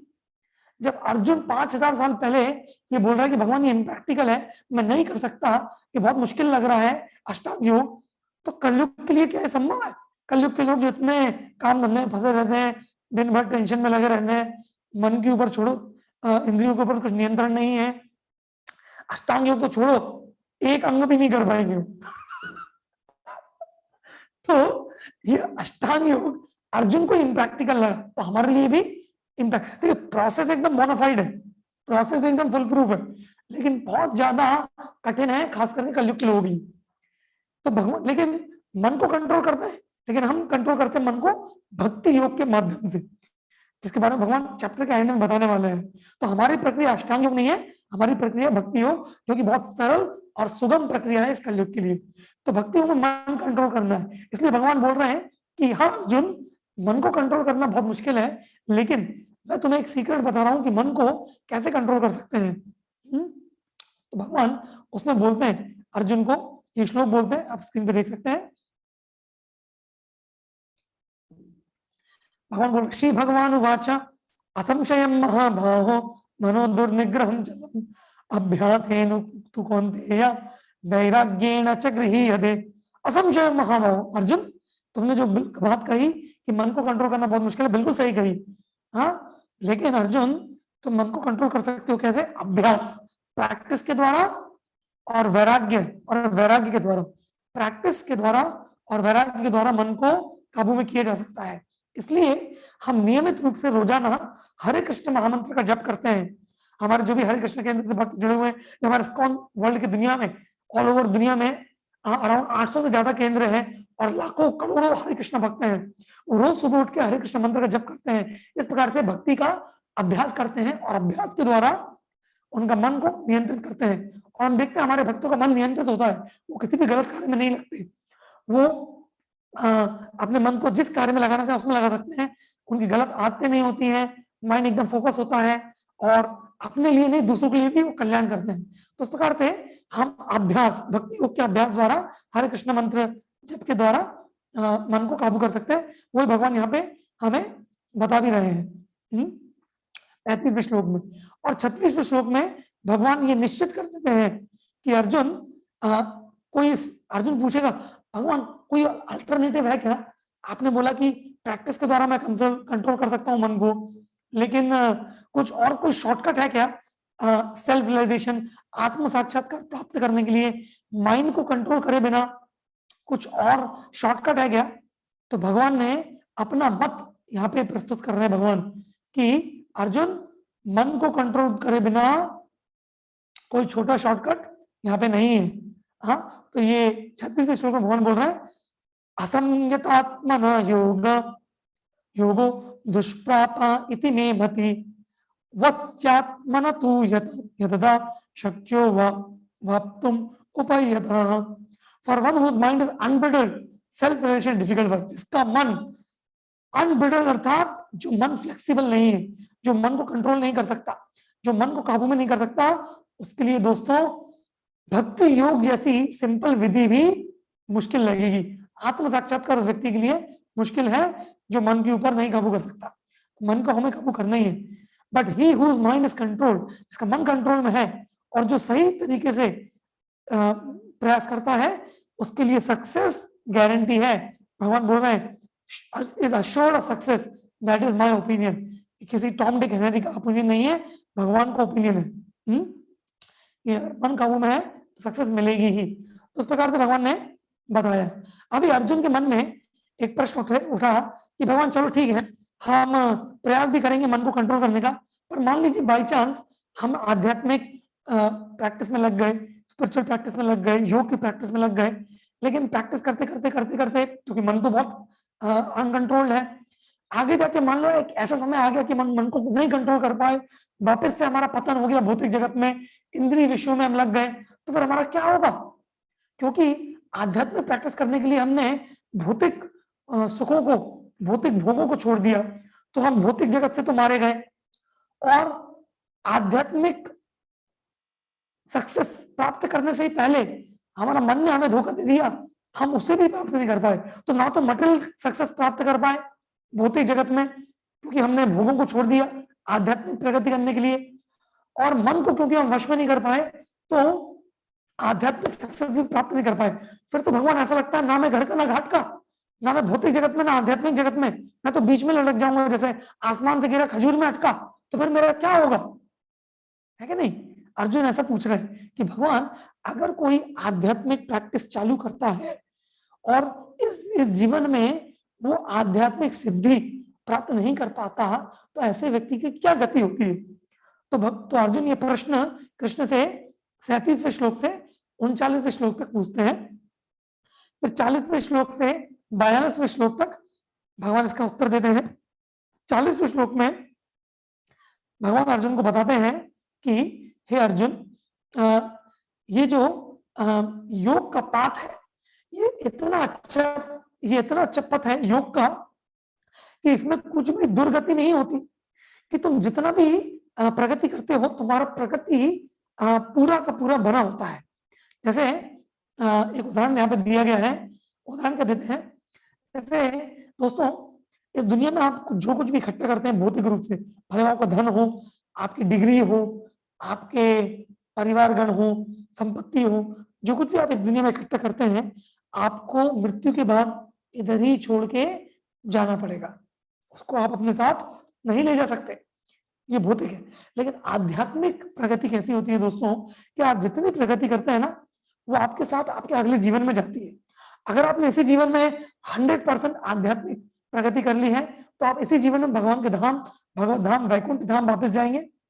लेकिन अगर मान लीजिए अर्जुन के प्रश्न के अनुसार अगर आप आध्यात्मिक सिद्धि प्राप्त नहीं कर पा रहे जीवन में, तो आपने जितनी प्रगति अभी तक कर ली है वो वैसी की वैसी बनी रहेगी, वो अगले जीवन में आपके साथ जाएगी, वो मिटेगी नहीं। ऐसा कर, तो ये अंतर होता है भौतिक प्रगति और आध्यात्मिक प्रगति। भौतिक प्रगति ये टेम्पोररी है, आपने धन कमाया, करोड़पति बनकर जीवन में, अगले जीवन में पैदा होकर आप बोल नहीं सकते है पिछले जीवन में करोड़पति था, अभी दे दो मैं, नहीं, आपको फिर से स्कूल जाना पड़ेगा, फिर से व्यापार करके या कमाई करके फिर से पैसे कमाना पड़ेंगे। लेकिन आध्यात्मिक प्रगति अगले जीवन में भी जाएगी। इसलिए भगवान बोल रहे हैं कि इस आध्यात्मिक पथ में किसी की भी दुर्गति नहीं होती। भगवान बोलते हैं नहीं कल्याण कृत कश्चित दुर्गतिम तात गच्छति। हे तात, ये अर्जुन को भगवान तात बोल रहे हैं, तात अर्थात पुत्र। हे पुत्र, हे अर्जुन, हे तात, चिंता नहीं करो, इस पथ में बिल्कुल भी हानि नहीं होती। इसलिए बिना किसी चिंता के निश्चिंत होकर तुम दृढ़ता से पालन करो। और फिर भगवान अर्जुन की बता रहे, चलो मान लो अगर तुम नहीं भी सक्सेस कर पाते तो क्या होगा? दो चीजें होंगी। पहला, अगर तुमने केवल थोड़ी सी आध्यात्मिक प्रगति करी है तो अगले जीवन में तुम्हारा मनुष्य जीवन निश्चित है।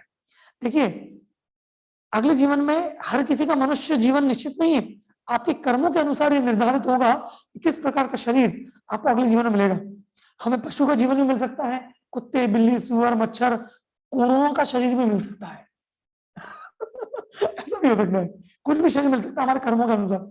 लेकिन जो भक्ति करते हैं, आध्यात्मिक प्रैक्टिस करते हैं, थोड़े से प्रैक्टिस से आपको मनुष्य शरीर मिलेगा और एक अमीर परिवार में जन्म मिलेगा, ऐसा भगवान बता रहे हैं 41वें श्लोक में। और 42वें श्लोक में भगवान बता रहे हैं अगर आपने जीवन में बहुत आध्यात्मिक प्रगति कर ली है, बहुत ज्यादा आध्यात्मिक प्रगति कर ली है, तो आप सीधे एक ऐसे परिवार में जन्म लेंगे जहां पे लोग पहले से ही भक्त हैं, भक्तों के परिवार में। तो बचपन से ही आपको भगवान की भक्ति और सेवा करने का मकसद मिलेगा और फिर आप बहुत ही जल्दी आध्यात्म की पूर्णता को प्राप्त कर पाएंगे।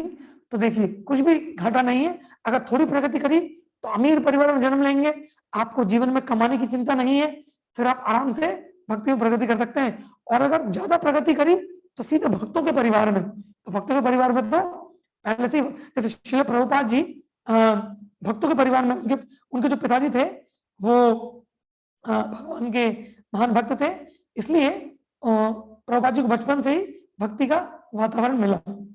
इसलिए दोस्तों हमें समझना चाहिए कि मनुष्य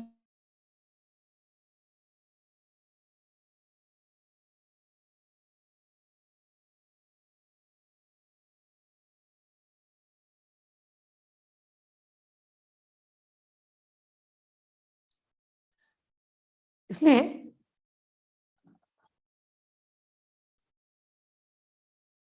हरे कृष्णा, मेरा आवाज आ रहा है कृष्ण को? हाँ प्रभु जी आ रहा है, वो बीच में थोड़ा सा कट गया था। या इसलिए हमें ये समझना चाहिए कि हमें जो मनुष्य जीवन मिला है ये बहुत ही महत्वपूर्ण है। इसलिए इस जीवन में in human form of life we have got developed intelligence to discriminate and lead responsible life। हमें जिम्मेदार जीवन जीने के लिए मनुष्य जीवन में बुद्धि मिली है। अगर हम मनुष्य जीवन को पाप कर्मों में लगाएंगे, जैसे मांसाहार करना, व्यभिचार करना, जुआ खेलना और मादक द्रव्यों का सेवन करना, इंटॉक्सिकेशन करना, ऐसे पाप कृत्यों में लगाएंगे तो फिर हम पशु योनि में चले जाएंगे, फिर हम उच्च योनि में नहीं जाएंगे। लेकिन मनुष्य जीवन में हमें क्या क्या करना चाहिए? हमें जिम्मेदार जीवन जीना चाहिए। कैसे? तपस्या का जीवन, यज्ञ का जीवन, भगवान के नामों का जप करके, ज्ञान हमें अपने जीवन में अपना चाहिए, गीता भागवत पढ़कर, और भक्तों का संग करना चाहिए, सत्संग में आना चाहिए। तो ये सब अगर हम करेंगे तो क्या होगा? दुर्लभ मानव जन्म सत्संगे तरो भव सिंदूर। ये मानव जन्म बहुत दुर्लभ है, इस मानव जन्म में भगवान की भक्ति करके इस भव सागर से पार हो जाइए। कैसे? नवदा भक्ति करके, श्रवण कीर्तन स्मरण वंदन पाद सेवन दासरे, भगवान के बारे में श्रवण करके, कीर्तन करके, भगवान को स्मरण करके, वंदन करके, भगवान की सेवा करके, भगवान के साथ भगवान की पूजा करके, भगवान से मित्रता बनाकर, भगवान को सब कुछ समर्पण करके, बहुत सारी विधि नवदा भक्ति बोलते हैं। इस नवदा भक्ति के माध्यम से आप भगवत धाम की तरफ चले जाइए। नहीं करेंगे तो फिर हम पतन की तरफ जाएंगे। तो ये बता रहे भगवान की भक्ति करने से हम अगर इस जीवन में पूरी कर पाए तो भगवान के धाम जाएंगे, इस जीवन में पूरी नहीं कर पाए तो फिर हम थोड़ी भक्ति करने से अमीर परिवार जन्म लेंगे, फिर भक्ति कर सकते हैं आगे, और ज्यादा भक्ति करेंगे जीवन में लेकिन पूरी नहीं कर पाएंगे तो फिर भक्तों के परिवार में जन्म लेंगे, लेकिन किसी भी अवस्था में क्षति नहीं होगी, हम केवल आगे ही बढ़ेंगे। तो देखिए यहाँ पे बताया गया है कि जैसे यहाँ पे चित्र दिया है, ये ब्राह्मण परिवार में जन्म होता है। जो योगी या जो भक्त इस जीवन में पूरी भक्ति 100% नहीं कर पाते, ऐसा करके। तो ये चीजें यहाँ पे बताई गई हैं। और फिर आखिरी में भगवान बोलते हैं कि अगला जीवन लेने के बाद जो व्यक्ति ने पिछले जीवन में भक्ति करी है ना, उसके अगले जीवन में स्वाभाविक रूप से उसको योग साधनाओं के प्रति एक अलग रुचि रहेगी। जैसे आप यहाँ पे एक फोटो देख रहे हैं, देखिए इसमें एक छोटा बच्चा पूजा कर रहा है एक रथ का, उस रथ के अंदर भगवान जगन्नाथ, बलदेव और सुभद्रा बैठे हैं। आपको मालूम है छोटा बच्चा कौन है? ये है श्रील प्रभुपाद जी, जो हमारे संस्था के संस्थापक आचार्य हैं। जब वो 5 वर्ष के थे तो उनके पिताजी ने उनको जगन्नाथ, बलदेव, सुभद्रा के एक रथ, जो जगन्नाथपुरी उड़ीसा में रथ यात्रा होती है ना, ऐसा एक छोटा रथ बनाया और उनको रथ यात्रा करने का, तो उनके घर में एक बहुत अच्छा वातावरण था भक्ति का। उसी प्रकार से ये हर माता पिता का कर्तव्य है कि वो अपने बच्चों को ऐसा भक्तिमय वातावरण प्रदान करें, ताकि बचपन से ही उन्हें ऐसे भक्तिमय संस्कार मिले, ताकि वो इसी जीवन में पूर्ण भक्ति करके भगवान के धाम वापस जा सके। तो प्रभुपाद जी को भी बचपन से ऐसा भक्तिमय वातावरण मिला था, जिसकी वजह से आगे चल के उन्होंने इस कृष्ण भावनामृत आंदोलन का स्थापना करी, ऐसे करके। और इस चैप्टर को कंक्लूड करने के लिए भगवान आखिरी 2 श्लोक में हमें योगी के बारे में बताते हैं और सर्वोच्च योगी परम योगी कौन है वो बता दें। तो 46वें श्लोक में भगवान बोलते हैं कि एक योगी जो होता है वो तपस्वी से, ज्ञानी से और कर्मी से उच्च होता है। देखिए तपस्वी हो, ज्ञानी हो, चाहे कर्म योगी हो, जो भी कर्मी हो, ये सब लोग कुछ लोग कर्मी लोग भोग की इच्छा करते हैं, ज्ञानी लोग ज्ञान लेकर संसार से विरक्त हो जाते हैं। लेकिन एक जो योगी होता है, योगी वो व्यक्ति होता है जिसका मन उसके नियंत्रण में है, जिसके मन को वो भोग विषयों के प्रति नहीं भागने देता और जिसका मन हमेशा भगवान में लगा रहता है। इसलिए भगवान यहाँ पे 46 श्लोक में बोल रहे हैं कि अर्जुन एक योगी ज्ञानी से, कर्मी से और तपस्वी से बेहतर है, तस्माद योगी भवर्जुना, इसलिए अर्जुन तुम योगी बनो। और 47 श्लोक में भगवान बोल रहे हैं किस प्रकार के योगी बनो, तो ये सबसे महत्वपूर्ण श्लोक है अब जाएगा। भगवान बोल रहे हैं योगी नाम अपि सर्वेषां मद्गतेन अंतरात्मना श्रद्धावान भजते यो मां सा मे युक्त तमो मतः। हे अर्जुन, उन सभी योगियों में से वो योगी सर्वश्रेष्ठ है जिसका मन हर समय मेरे में लगा रहता है और इस तरह मुझ में मन लगाकर वो श्रद्धा पूर्वक मेरे भजन में लगता है। हे अर्जुन, वो सभी योगी में से सबसे परम योगी है, ये मेरा मत है। सा में युक्तो तमो मतः, ये मेरा मत है अर्जुन। ऐसा करके भगवान अर्जुन को बता रहे हैं कि सर्वोच्च योगी कौन है, भक्ति योगी, जो भगवान की भक्ति करता है, जिसका मन भगवान में हमेशा लगा रहता है श्रद्धानुसार भजन करने में। तो इस प्रकार से भगवान ने इस पूरे 6ठे अध्याय का हमें समझाया। और तो आपके सामने एक बार फिर से ये 6ठे अध्याय का पूरा सारांश हमने आज इसको पूरा खत्म किया। तो आप देख सकते हैं पहले 4 श्लोकों में भगवान ने योग, जो भी अष्टांग योग प्रैक्टिस करने से पहले निष्काम कर्म योग आवश्यक होता है, इसलिए विरक्त कर्म से अष्टांग योग में आगे बढ़ते हैं। निष्काम कर्म योग अष्टांग योग पे आता है, भगवान ने वो बताया। कोई भी डायरेक्टली अष्टांग योग पे नहीं आ सकता, पहले उसे निष्काम कर्म करते करते अष्टांग योग के 5 अंग करने होते हैं, उसे योग रुक्ष बोलते हैं। फिर योग रूढ़ अवस्था में आता है, जैसे 5 से 9 के बीच में बताया। फिर योग रूढ़ अवस्था में कैसे प्रैक्टिस करता है, उसे 10 से 32वें श्लोक तक के बीच में बताया। उसमें समाधि में कैसा होता है वैसा बताया। फिर अशांत मन को नियंत्रण करने के लिए भगवान ने बताया कि मन आपका सबसे बड़ा शत्रु भी है, मित्र भी है, और अभ्यास के द्वारा मन को नियंत्रण में करा जा सकता है। 37 से 45 के बीच में भगवान ने बताया कि अगर आप इस जीवन में योग की सिद्धि प्राप्त नहीं कर पाते तो अगले जीवन में क्या होगा, इसमें दुर्गति नहीं होती। थोड़ी सी प्रैक्टिस भी करी तो भी पूर्ण सफलता मिलती है, और किसी ने पूरी करी तो भगवान के धाम जाते हैं। और सर्वोच्च योगी कौन है, वो भगवान ने 47 श्लोक में बताया। इस प्रकार से आज हमने इस 6ठे अध्याय का सेशन खत्म किया। 5 मिनट लेट हो गया, उसके लिए मैं क्षमा चाहता हूँ। अगर कोई प्रश्न है अभी किसी का तो हम अभी ले सकते हैं। हरे कृष्णा। तो आज का सेशन बहुत ही इंटरेस्टिंग था, क्योंकि जो मेन चीज है भक्ति योग, उसके बारे में प्रभु जी ने हम लोगों को समझाया। तो किसी का अगर कोई प्रश्न है तो पूछ सकते हैं। हरे कृष्ण।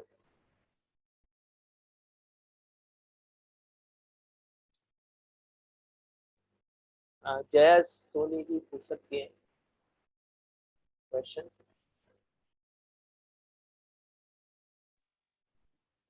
हरे कृष्ण प्रभु जी। हरे कृष्ण।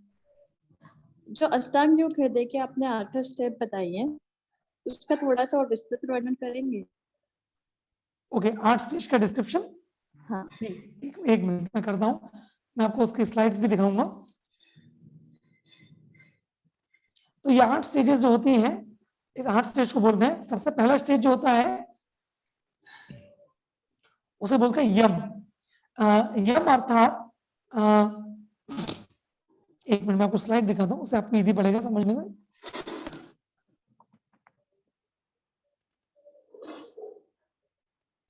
तो यहाँ पे देख सकते हैं, यहाँ पे सबसे पहला स्टेज की बात करी जा रही है, इसे बोलते हैं यम।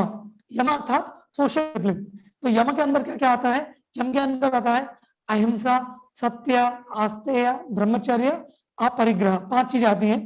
अहिंसा अर्थात नॉन वायलेंस, सत्य अर्थात सत्य बोलना, आस्तेय मीन्स कुछ दूसरे की जायदाद के ऊपर कुछ जमा नहीं करना, नॉन स्टीलिंग, ब्रह्मचर्य अर्थात सेलिबेसी, और अपरिग्रह अर्थात स्वामित्व की भावना से दूर होना। तो अपने जीवन को जीते जीते जो योग अभ्यास करना चाहते हैं व्यक्ति, तो वो निष्काम कर्म करते करते इस पहले 5 स्टेजेस करना चाहिए। जैसे यम हुआ, तो यम में ये सब चीजें आती है। फिर दूसरा होता है नियम। नियम अर्थात नियम में 5 चीजें आती है। शौच, शौच अर्थात स्वच्छता। संतोष मीन्स कंटेंटमेंट, जो मिल गया कम मेहनत से उसमें संतोष रहिए। तपस, ऑस्टेरिटी, कुछ तपस्या करना। हाँ, जैसे लोग सुबह जल्दी उठ जाते हैं, वो एक तपस्या है। लोग ठंडे पानी से नहाते हैं, तो ऐसे तपस्या होती है। स्वाध्याय, गीता भारत के पाठ करना। हाँ, शास्त्रों का अध्ययन करना।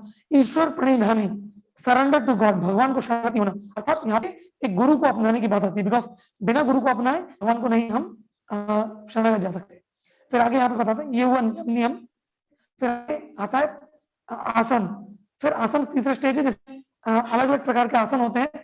देखिए, ये जो अष्टांग योग की प्रक्रिया है ना, ये उन लोगों के लिए है जिनके मन बहुत ही ज्यादा अनकंट्रोल रहते हैं। क्योंकि जब मन बहुत ज्यादा अनकंट्रोल रहता है तो शारीरिक आसनों की मदद से पहले मन को थोड़ा नियंत्रण करते हैं। फिर प्राणायाम होता है चौथा स्टेज, जिसमें अलग अलग पोस्चर्स जो हम प्राणायाम करते हैं, रामदेव बाबा की वजह सबको मालूम है। तो वो केवल उसका मेन, ये जितनी भी स्टेजेस हैं अष्टांग योग की, इसका एकमात्र लक्ष्य है कि मन की शुद्धिकरण, मन को वश में करना। तो पहला हुआ यम, नियम, फिर आसन, प्राणायाम, फिर उसके बाद आता है प्रत्याहार। प्रत्याहार में क्या होता है? प्रत्याहार में जो इंद्रियों के विषय हैं, जैसे जीवा के लिए है भोजन या स्वाद, आंखों के लिए है दृश्य, नाक के लिए है सुगंध, तो इन सब जो इंद्रियों के विषय हैं, इनसे हम अपने आप को धीरे धीरे धीरे धीरे काटना चालू करते हैं, मतलब इनसे दूर रहते हैं। तो लोग प्रैक्टिस करते हैं कि स्वादिष्ट भोजन खाना और स्वादिष्ट भोजन ना खाना, हाँ, स्वाद के पीछे लोग नहीं भागते, तो ऐसे करके उसको बोलते हैं प्रत्याहार। तो ये 5 स्टेजेस एक निष्काम कर्म योग को करना होती है। योग रूढ़ स्टेज इसको बोलते हैं, योग रूढ़ स्टेज में आने से पहले, क्योंकि योग रूढ़ आने के लिए व्यक्ति को जंगल जाना है, तो वहां पे जाने से पहले ये प्रैक्टिस करना है। तो ये जो अष्टांग योग का प्रैक्टिस है ना दोस्तों, जो योग रूढ़ स्टेज का है जिसमें जंगल जाते हैं, ये इतना आसान नहीं है। इस स्टेज पर पहुंचने के लिए कई जीवन लग जाते हैं। ये एक जीवन की बात नहीं है, कई जीवनों के बाद व्यक्ति उस स्टेज पे आ पाता है जब वो जंगल जाके तपस्या करे। उससे पहले कई जीवन तो ऐसे ही प्रैक्टिस करना पड़ती है जिसमें वो ये सब 5 प्रैक्टिस करता है। इसलिए हमारे शास्त्र आचार्यगण क्या बताते हैं कि आप इस अष्टांग योग के चक्र में मत पड़िए। भक्ति योग इस कलयुग के लिए भक्ति योग की संस्तुति दी गई है। भगवान की गीता में इस 6वें अध्याय के आखिरी श्लोक में वही बताया कि जिस व्यक्ति का मन मुझ में लगा हुआ है, तो जो हरे कृष्ण मंत्र हम जप करते हैं या भक्ति योग में भगवान के बारे में गीता भागवत सुनते हैं, भगवान के नामों को जप करते हैं, भगवान को भोग लगाते हैं, भगवान की आरती करते हैं, नवदा भक्ति, ये बहुत सरल है, बहुत सुगम है, कलयुग के लोगों के लिए बहुत आसान है, और इसके थ्रू हम वही रिजल्ट प्राप्त कर पाएंगे जो एक अष्टांग योगी प्राप्त कर पाएगा कई जीवनों के बाद, और एक ही जीवन में आप प्राप्त कर पाएंगे। इसी जीवन में हम भगवान के धाम जा सकते हैं अगर हम भक्ति योग करेंगे तो। अगर हम हरे कृष्ण मंत्र का नाम जप करेंगे, डेली 4 नियम पालन करेंगे, भक्तों का संग करेंगे और भागवत श्रवण करेंगे, तो ये निश्चित है कि इसी जीवन में हम एक सदगुरु के अंदर, एक प्रमाणित गुरु के अंदर निर्देश में भक्ति करके भगवत धाम जाएंगे। हम अष्टांग योग चिंता करने की आवश्यकता नहीं है। ठीक है, बहुत बहुत धन्यवाद। तो जी एक फीडबैक आया है छाया बलके जी की तरफ से कि प्रभु जी ये समय तो इतना आनंद का होता है कि 1 घंटे का पता ही नहीं लगता कि कब निकल जाता है, तो आप 15 दिन के बाद भी ये सेशंस कंटिन्यू रखिएगा, ऐसा वो बोल रही है। तो मैं तो बहुत दूर बैठा हूँ गुना से, मुझे तो मालूम नहीं, हरे कृष्णा केंद्र से आप निवेदन कर सकते हैं, अगर वो ऐसे कुछ प्रोग्राम ऑर्गेनाइज करते रहे और अगर उन्होंने मुझे कोई सेवा का अवसर दिया तो बिल्कुल हम आपकी सेवा के लिए हमेशा रेडी हैं, तो आगे भी कंटिन्यू करेंगे। एक्चुअली भगवद गीता के अलग अलग लेवल्स होते हैं, जो अभी हम कर रहे हैं 18 दिन में पूरी गीता, ये लेवल 1 है। फिर हम लेवल 2 भी करते हैं, मैं कई बार उसका लेवल 2 भी करता हूँ, लेवल 2 और लेवल 3 भी करता हूँ। लेवल 2 में हम फिर थीम वाइज जाते हैं। गीता के 108 इंपॉर्टेंट थीम्स हैं, मैं 108 सेशंस में 108 गीता के थीम्स एक एक करके हम उसको लेते हैं। उसमें हम 4-5 श्लोक लेते हैं एक सेशन में, और 4-5 श्लोकों को हम डिटेल्स में पढ़ते हैं। और फिर लेवल 3 में उसमें फिर हम और भी डिटेल में जाते हैं, तो ऐसे करके अलग अलग लेवल्स होते हैं। तो देखते हैं आगे चल के हरे कृष्ण केंद्र कैसे प्लानिंग करता है, आप उनसे संपर्क कर सकते हैं, उसके हिसाब से हम प्लान कर सकते हैं आगे। ठीक है, अनिल रघुवंशी जी क्वेश्चन पूछ सकते हैं। हरे कृष्ण प्रभु। हाँ हरे कृष्ण। प्रभु क्वेश्चन तो है एक, और एक वो भी है कि आज का जो क्लास था बहुत मतलब डीप था। कई कुछ चीज होता है कि वो मतलब क्लियर नहीं हो पा रही थी उस टाइम पे, अब वो चीज बहुत टाइम बाद क्लियर हुई है। और सेकंड चीज ये है कि क्वेश्चन था कि जैसे माइंड का रहता है, कई बार अपन लोग क्या रहते हैं कि बहुत स्मूथली चलती है लाइफ, है ना, लेकिन फिर कई टाइम पे ये चीज होता है कि अपन मतलब सही वो नहीं कर पाते, प्लानिंग करें या फिर उस टाइप से कंट्रोल नहीं कर पाते चीजों को, कि फिर अपन सोचते हैं कि वो अपने हाथ में नहीं, वो भगवान के ही हाथ में है, और उस तरीके से फिर अपन उसको भगवान के ऊपर छोड़ दे, जबकि अपन वो चीज कर कोशिश भी नहीं करते कई बार कि अपन इसको करें, ट्राई करें, या फिर अपन अगर अच्छा समय चल रहा है तो भगवान को डेडिकेट करें, लेकिन अगर खराब समय चलता है तो उस टाइम फिर अपन भगवान को बोलते हैं कई बार कि ऐसा क्यों हो रहा है। तो उस चीज का थोड़ा सा मतलब उसको कैसे वो करें। तो मतलब मैं अगर आपके प्रश्न को सही तरीके से समझाऊं तो आप ये बोलना चाह रहे हैं कि जब हमारा समय खराब होता है तो फिर हम कई बार भगवान को कोसते भी हैं, या हमारे मन में करने की इच्छा होती है लेकिन हम भक्ति नहीं करते हैं, मूडी बन जाते हैं, मूड होता है तो करते हैं, मूड होता है तो नहीं करते हैं, और हमारे प्रयासों में हम डिटरमाइंड, दृढ़ निश्चय नहीं हो पाते। करेक्ट अनिल जी? जी जी जी जी प्रभु, जी प्रभु। तो जैसा कि हमने इस अध्याय में देखा कि एक्चुअली ये जितनी भी समस्याएं आपने बताई, ये सब हमारे मन, अनियंत्रित मन की वजह से ही है। एक्चुअली मैं आपसे झूठ नहीं बोलूंगा या आपको कुछ गलत चीज नहीं बताऊंगा या कुछ झूठा आंसर नहीं दूंगा। एक्चुअली भगवान बहुत क्लियरली इस श्लोक, इस अध्याय के 36वें श्लोक में भगवान ने बहुत क्लियरली बोल दिया कि there is no alternative for spiritual success than to control the mind. हाँ, भगवान ने अर्जुन को झूठ मूठ बोलने के लिए, पटाने के लिए ऐसा कुछ शॉर्टकट नहीं बताया। अर्जुन सोच रहा भगवान को शॉर्टकट है क्या? तो भगवान भी शॉर्टकट नहीं बताते, इसलिए हम भी शॉर्टकट नहीं बताते हैं। तो क्या है ना कि हमें अपनी चैंटिंग में, हमारा जो हरे कृष्ण मंत्र जप है उसमें इंप्रूवमेंट लाने के अलावा कोई अल्टरनेटिव नहीं है प्रभु। जितना ज्यादा हम अपनी चैंटिंग में इंप्रूवमेंट लाएंगे, भले वो जपा टॉक सुन के हो, भले वो जपा के ऊपर पुस्तकें पढ़ के हो, हमें देखना पड़ेगा कि मैं अपने चैंटिंग को कितना प्रायोरिटी दे रहा हूँ, उसे किस समय पे कर रहा हूँ, कितने क्वालिटी से कर रहा हूँ। जितना क्वालिटी से हम अपना चैंटिंग करेंगे, हम पाएंगे हमारा माइंड उतना पीसफुल बनता जाएगा। जितना माइंड पीसफुल बनेगा उतना डिटर्मिनेशन, दृढ़ संकल्प, मन के ऊपर नियंत्रण आएगा, हमारा पोस्टपोनिंग करने का नेचर जाएगा, और जो हमने विचार किया जो करना है वो करेगा, वो होगा। भगवान के ऊपर श्रद्धा बढ़ेगी। जितने भी रिजल्ट्स हैं जो हम प्रभुपाद जी की पुस्तकों में पढ़ते हैं, जो कृष्ण कॉन्शियस से आने चाहिए, वो सब आते हुए दिखेंगे, provided we follow the process properly. तो हम किसी और चीज को नहीं दोष दे सकते, हमें अपनी प्रैक्टिस को ही सुधारना पड़ेगा, हमारे चैंटिंग को, हमारे कृष्ण भवन की प्रैक्टिस को। और जब जीवन में अगर कुछ समस्याएं आ रही हैं अच्छी प्रैक्टिस करने के बाद भी, तो देखिए जो भक्त होते हैं वो हमेशा इस चेतना में रहते हैं कि मुझे अपना भगवान के ऊपर श्रद्धा, विश्वास, समर्पण बढ़ाना है। तो अगर मेरे जीवन में कुछ कठिनाइयां भी आ रही हैं और अगर मैं भगवान के नामों का जप कर रहा हूं, तो भगवान इस चीज को जानते हैं कि मैं उनके नामों को जप कर रहा हूं और मेरे जीवन में कठिनाई आ रही है। इसका मतलब भगवान अगर मेरे जीवन में कठिनाइयों को अलाउ कर रहे हैं आना, तो इसके पीछे भगवान का कुछ उद्देश्य है। वो उद्देश्य है कि मेरे हृदय का शुद्धिकरण। तो जब तकलीफें आ रही हैं और उस तकलीफों में अगर मैं भगवान का ध्यान करूंगा, भगवान के नामों को जब भगवान को पुकारूंगा, तो भगवान के और निकट जा रहा हूं।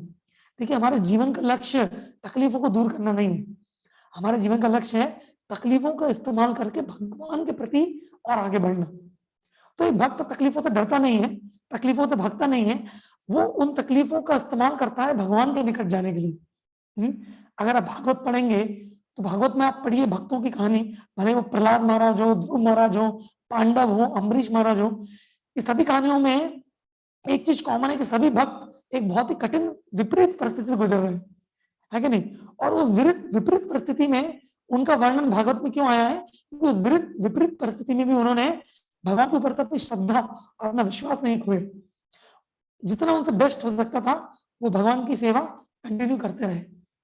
तो उसी प्रकार से हमें क्या करना है, तो मैंने आपको पहले बताया प्रैक्टिस स्टेप नंबर 1, हमें देखना हमारा चैंटिंग, हमारा जो प्रैक्टिस है वो कैसा है, जहाँ पे हमें कमी दिख रही है उसको सुधारें। जैसे हम दिन में जब चैंटिंग करते हैं कई बार चैंटिंग अटेंटिव नहीं होता, इसलिए ब्रह्म मुहूर्त में चैंटिंग करेंगे, चैंटिंग क्वालिटी बहुत जोरदार होती है। तो प्रयास करिए कि आपकी चैंटिंग सुबह हो ब्रह्म मुहूर्त में, पहला। दूसरा, हमें रेगुलरली शास्त्रों के और ग्रंथों के संपर्क में आना अनिवार्य है। अगर हम शास्त्रों के, गीता के खास करके संपर्क में नहीं आएंगे तो हमारा आध्यात्मिक नॉलेज जो हमने पहले से लिया था वो क्षीण होते जाता है।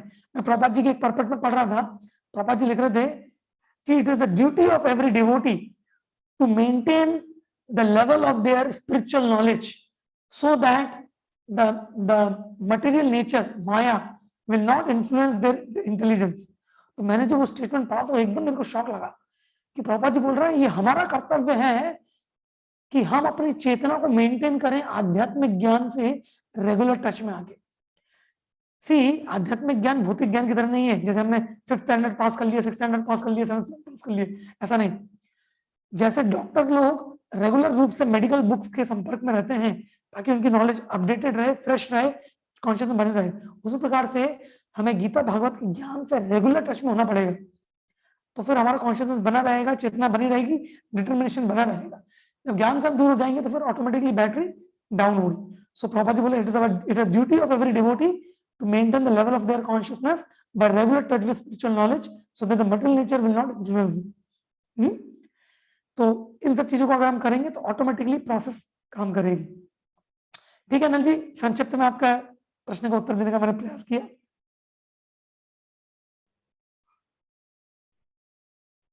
हरे कृष्णा, बहुत बहुत धन्यवाद प्रभु जी इस आंसर के लिए। इंदिरा भौरे जी ने कमेंट सेक्शन में एक क्वेश्चन लिखा है कि भक्ति करने के बाद आत्मा भगवत धाम जाती है, इसका क्या प्रमाण है? कोई आज तक गया है क्या? कैसे पता चलेगा? अच्छा प्रश्न है। कई बार लोग ये प्रश्न पूछते हैं कि भक्ति करने से, देखिए भक्ति का हम बाद में बताएंगे। कंसेप्ट क्या है कि जिस प्रकार का आप जीवन जी रहे हैं, जिस प्रकार की आपकी चेतना है, इसका आंसर भगवान 8वें अध्याय में देंगे। अभी 2 अध्याय बाद 8वें अध्याय में एक श्लोक आता है जिसमें भगवान बोलते हैं यम यम वापि स्मरण भावम त्यजितन्ते कलेवरम तम तम एवेति कौन्तेय सदा तद भाव भाविता। तो ये श्लोक मैंने बोला है 8वें अध्याय में आता है। इसमें भगवान बता रहे हैं कि जैसा जैसा भाव व्यक्ति अपने जीवन में रखता है, मृत्यु के समय उसका वैसा ही भाव होता है, और मृत्यु के समय जैसा भाव रहता है अगले जीवन में व्यक्ति उसी भाव को प्राप्त होता है और उसी शरीर वैसे ही एक शरीर में जाता है। हाँ, तो इसका मतलब क्या कि जिस प्रकार का हम जीवन जीते हैं और इस जीवन में हम जो चीज कल्टीवेट करते हैं, जैसी चेतना, जैसी मानसिकता, जैसे विचार हम कल्टीवेट करते हैं, मृत्यु के समय वही सब याद आने वाला है। तो हमारी अगली गंतव्य भी उसी के अनुसार निर्धारित होती है। इसलिए भगवान अगले श्लोक में तुरंत बोलते हैं अंत काले च मामेव स्मरण मुक्त्वा कलेवरम यः प्रयाति समदभावम नास्ति यत्र संशयः। इसलिए अर्जुन तुम मुझे ध्यान में रखो, क्योंकि अंत काले च मामेव स्मरण, कि अंत काल में जो मेरा स्मरण करता है, अंत काले च मामेव, मामेव अर्थात कृष्ण का, भगवान का, अंत काले च मामेव स्मरण, उसका क्या होता है? मुक्त्वा, वो मुक्त हो जाता है, कलेवरम, इस भौतिक संसार से, और कहां पे जाता है? यहाँ प्रयाति समद भावम, वो मेरे भाव को प्राप्त होता है, वो मेरे पास आता है। नास्ति यत्र संशय, अर्जुन इसमें कुछ भी संशय नहीं है। तो भगवान स्वयं गीता में बोलते हैं कि जो भगवान के बारे में अंत काल में सोचता है उनके पास जाता है। तो कोई बोलेगा कि प्रभु जी अंतकाल में सोच लेंगे ना भगवान के बारे में, पूरे जीवन भक्ति करनी क्या आवश्यक है। देखिए, जो आप पूरे जीवन करते हैं उसी को वही अंतकाल में याद आएगा। अगर पूरे जीवन आपने भक्ति नहीं करी तो एंड में भक्ति नहीं आएगी। एक बार एक व्यक्ति हमसे बोल रहा था कि प्रभु जी मैं क्या करूंगा ना, मैं पूरे जीवन भक्ति नहीं करूंगा, और जब मेरे को मरना होगा ना तो ऐसे गन लूंगा, कनपट्टी पे रखूंगा और लूंगा हरे कृष्णा।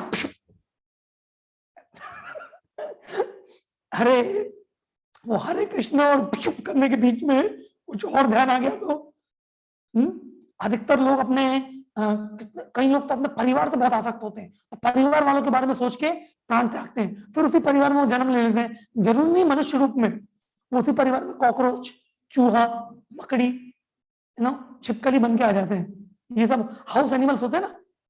तो ये कई बार हो सकता है हमारे पूर्वज, क्योंकि वो घर से बहुत आसक्त थे, ये उसी घर में पेड़ बन जाते हैं, क्योंकि घर से बहुत आसक्ति होती है। कुछ लोग अपने संपत्ति से बहुत आसक्त होते हैं, अपनी फैक्ट्री से बहुत आसक्त होते हैं, तो फैक्ट्री में चूहा बन जाते हैं। हाँ, उसी प्रकार से कुछ लोग अपने कुत्तों से बहुत आसक्त होते हैं, घर में जो कुत्ते बिल्ली होते हैं, तो अगले जीवन में वो भी कुत्ता बन जाते हैं। जैसी चेतना आप कल्टीवेट करेंगे पूरे जीवन में, अगला जीवन आपका उसके हिसाब से ही निर्धारित होने वाला है, इसमें कुछ भी डाउट नहीं है। तो अभी बताइए, जिस व्यक्ति ने पूरे जीवन भर भक्ति करी हो, भगवान की चेतना रखी हो, तो भगवान ने गीता में श्लोक बताया, इसे बोलते हैं the law of last thought, अंतिम विचार का नियम, the law of last thought. तो फिर क्या होगा, जैसा आपने विचार करा, तो अगर पूरे जीवन भक्ति करी तो भगवान के बारे में भक्ति करेंगे, और भगवान के बारे में भक्ति करके क्या होगा, भगवान के धाम जाएंगे। इसमें क्या, तो हम ये परिणाम देख सकते हैं। तो लॉजिक पे बेस्ड है। नहीं तो आप बताइए, इस दुनिया में इतने सारे वैरायटी ऑफ लाइफ आप कैसे देखते हैं? इस दुनिया में कुत्ते हैं, बिल्ली हैं, सुअर हैं, गाय है, कॉकरोच है, इतने सारे जीव राशियां कैसे हैं? क्योंकि जीवात्मा जिस प्रकार की चेतना कल्टीवेट करता है, 84 लाख योनियों में से प्रकृति उसे उस प्रकार की योनि दे देती है जिस प्रकार की चेतना कल्टीवेट करता है। तो जब हम अपनी आंखों के सामने इतनी सारे जीव योनियों को देखते हैं, इतनी सारी जीव राशियों को देखते हैं, तो उसके पीछे कुछ कारण होना चाहिए ना। बुद्धिमान व्यक्ति को प्रश्न करना चाहिए कि यार मैं मनुष्य योनि में हूँ, ये जीवात्मा कुत्ते की योनि में क्यों है, ये बिल्ली की योनि में क्यों है, ये सुअर की योनि में क्यों है?